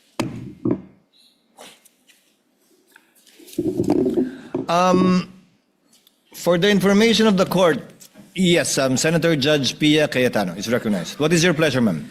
Mr. Presiding Officer, I'll just make a short manifestation because The lady may proceed. Alan's written submission might be so long, it might just be easier for me to make my own manifestation. Para tumawa naman kayo, guys. Sobrang seryoso natin. But it is a serious topic. Very simply, Mr. President, personally, on the issue of the dates, no, for the submission of the, what was it, 2007? Goes back as 2007 to 2026. And the term of the Vice President in question is 2022, 2022 to 2026. My humble position is, and I'm cognizant of the case that was cited by the prosecution. I also found that my own research, the presiding officer used it in the justification of the decision, says that you go back to set that baseline. I understand that. Madali naman siyang intindihan. Ang sa akin lang naman, in the interest also of considering the rights of the person under trial, we could have considered starting at 2022, and if there's more than, kung dun pa lang, it already shows that unexplained from 22 to 2026, there may be no reason to go back and at least respect that part of the record. So yun lang naman ang sa akin. Kasi hindi naman mahirap na tingnan yung 2022 to 2026. O hindi mo makita yung baseline pero may trend. Then dun, saka tayo pupunta doon. Diba? That's our way of showing respect also for the persons who are brought here to trial. But anyway, we submit to the ruling. I just wanted to explain that that could have been a middle ground, Mr. Presiding Officer. Thank you. Noted and well taken, Senator Judge Pia Cayetano. Chair would now like to take up some administrative matters. We are in receipt of a motion to set conference for the transfer of markings and comparison of video exhibits filed by the prosecution. Since this was received only last Friday, the court was not able to act on it on their requested dates. Court therefore sets this to July 21, tomorrow at 9 a.m. Due notice is given to both parties for this purpose. Likewise, the court is in receipt, the presiding officer rather, as well as the Senate President, of a letter of manifestation signed by Senator Judge Marcoleta, citing a rule in the Arab impeachment trial and wanting his vote to be considered. Chair, the presiding officer in this court will not act on it at this time, but instead, since we will be resuming next week, we'll be referring this matter to the Senate as a legislative body, given that it's the Senate that will be amending the rules, to allow participation through a vote. Because apparently, as pointed out by Senator Judge Marcoleta, during the Estrada impeachment trial, a rule was adopted, which we are confirming, that allows the Senate President to provide a mechanism by which a senator who cannot vote under any unavoidable circumstances to cast his vote on any matter. But since this impinges upon the rules of the impeachment court, this matter should properly be taken up by the Senate as a legislative body. And whatever decision the Senate will have as a legislative body, the court shall implement it. But let it be placed on record that personally, once we convene the Senate as a legislative body, I am inclined to agree with the suggestion of Senator Marcoleta, for as long as there is no suspension, according to him. Yes, Senator Judge Cayetano. I'll not object to that at this point in time. Just as an additional information, I think Senator Estrada elevated to the Supreme Court the denial of the Sandigan Bayan to allow him to attend. But may you also refer my previous manifestation that as a court, we can also communicate whether it's with the Sandigan Bayan or the... But if you're going to say it's going to be to the rules, that's not in conflict. But maybe we can take it up whether in caucus once the Senate convenes. The point of Senator Judge Allen is well taken. We shall do so at the appropriate time. Now, on other matter, Senator Judge Padilla is recognized. What is your pleasure, sir? Mahal na tagapamahalang hukom, patungkol po doon sa nangyaring ruling, nais ko lang po sanang magmanifesto. The gentleman may proceed. Ginoong tagapangulo at mga kasama, matagal ko na pong isinusulong ang freedom of information dahil ito po ay bumagsak sa aking komite. Ito po ay tunay na kailangan natin. Sapagkat dito po talaga natin mapapatunayan yung sinasabi nating public trust. Pero meron din po kasing napakahalaga yung tinatawag na equal protection of the laws. Sang-ayon po sa Artikulo 3, Section 1 ng ating Konstitusyon, Bill of Rights, ang nagsasabing hindi dapat alisan ng buhay, kalayaan o ari-arian ng sinumang tao ng hindi kaparaanan ng batas. Ni pagkaitan ang sinumang tao ng pantay na pangangalaga ng batas. Ang mga pamantayang ginagamit natin ngayon ay dapat pareho ring ipinatutupad sa lahat ng impeachable officials, anuman ang kanilang pangalan o posisyon. Hindi ko po makakalimutan ang naging pahayag ng dating Senadora Miriam Santiago dito mismo. Siya po ay isang huwes at ginagalang na propesora ng batas. Ang sabi niya, constitutional analysis is a technical field. Ang pagsusuri sa konstitusyon ay hindi isang sining. Isa itong technical na larangan. Hindi po dapat ito ini-interpret ng basta-basta o kailangan may due process. Nung una ko pong narinig kanina na ipaliwanag po ng ating Senator Judge Alan Peter Cayetano, tinanong sa prosecution kung ganito rin ba ang ginawa nila noong may impeachment kay Presidente Bongbong Marcos.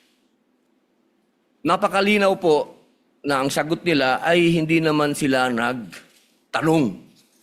Hindi sila nagsaliksik kung paanong ginagawa nila ngayon sa pangalawang Pangulo. Ang akin po lamang, makatarungan ba na hindi parehas ang trato natin dito? Dapat sana parehas eh. Kaya po, ang hinihiling ko sa atin, total naman, lahat naman kayo ay sumang-ayon na sa Freedom of Information Bill ko. Hindi pa nga lang nagsasubmit ang House of Representatives. Bakit kung ganito ang pamantayan natin, edi buksan na natin lahat ng bank records natin. Lahat na. Tayong lahat ay buksan na natin, lahat. Para mapakita sa taong bayan na wala tayong kinikilingan dito. Ito ay oras na para samantalahin natin ang pagkakataong ito na ipasa yung FOI. Kasi kung ganito, na parang meron tayong tinititigan sa tinitingnan, hindi maganda ito para sa taong bayan. Tandaan po natin, pantay-pantay tayo sa harap ng Diyos at ng batas. At hinihingi ko po sa inyo na ilagay sa record ang aking pagtutol sa ruling na ito. Maraming salamat. For the record, there is a pending bill as well requiring all public officials filing a SAL-N to execute a waiver in favor of relevant government agencies together with their SAL-N, on top and in addition of the FOI bill filed by the Honorable Padilla na tinatalakay din po natin sa ngayon. Before proceeding on one more matter, may I inquire from the lead prosecutor or someone from the panel of prosecutors who their intended witnesses will be for tomorrow and Tuesday? Sorry, tomorrow and Wednesday. Forgive me.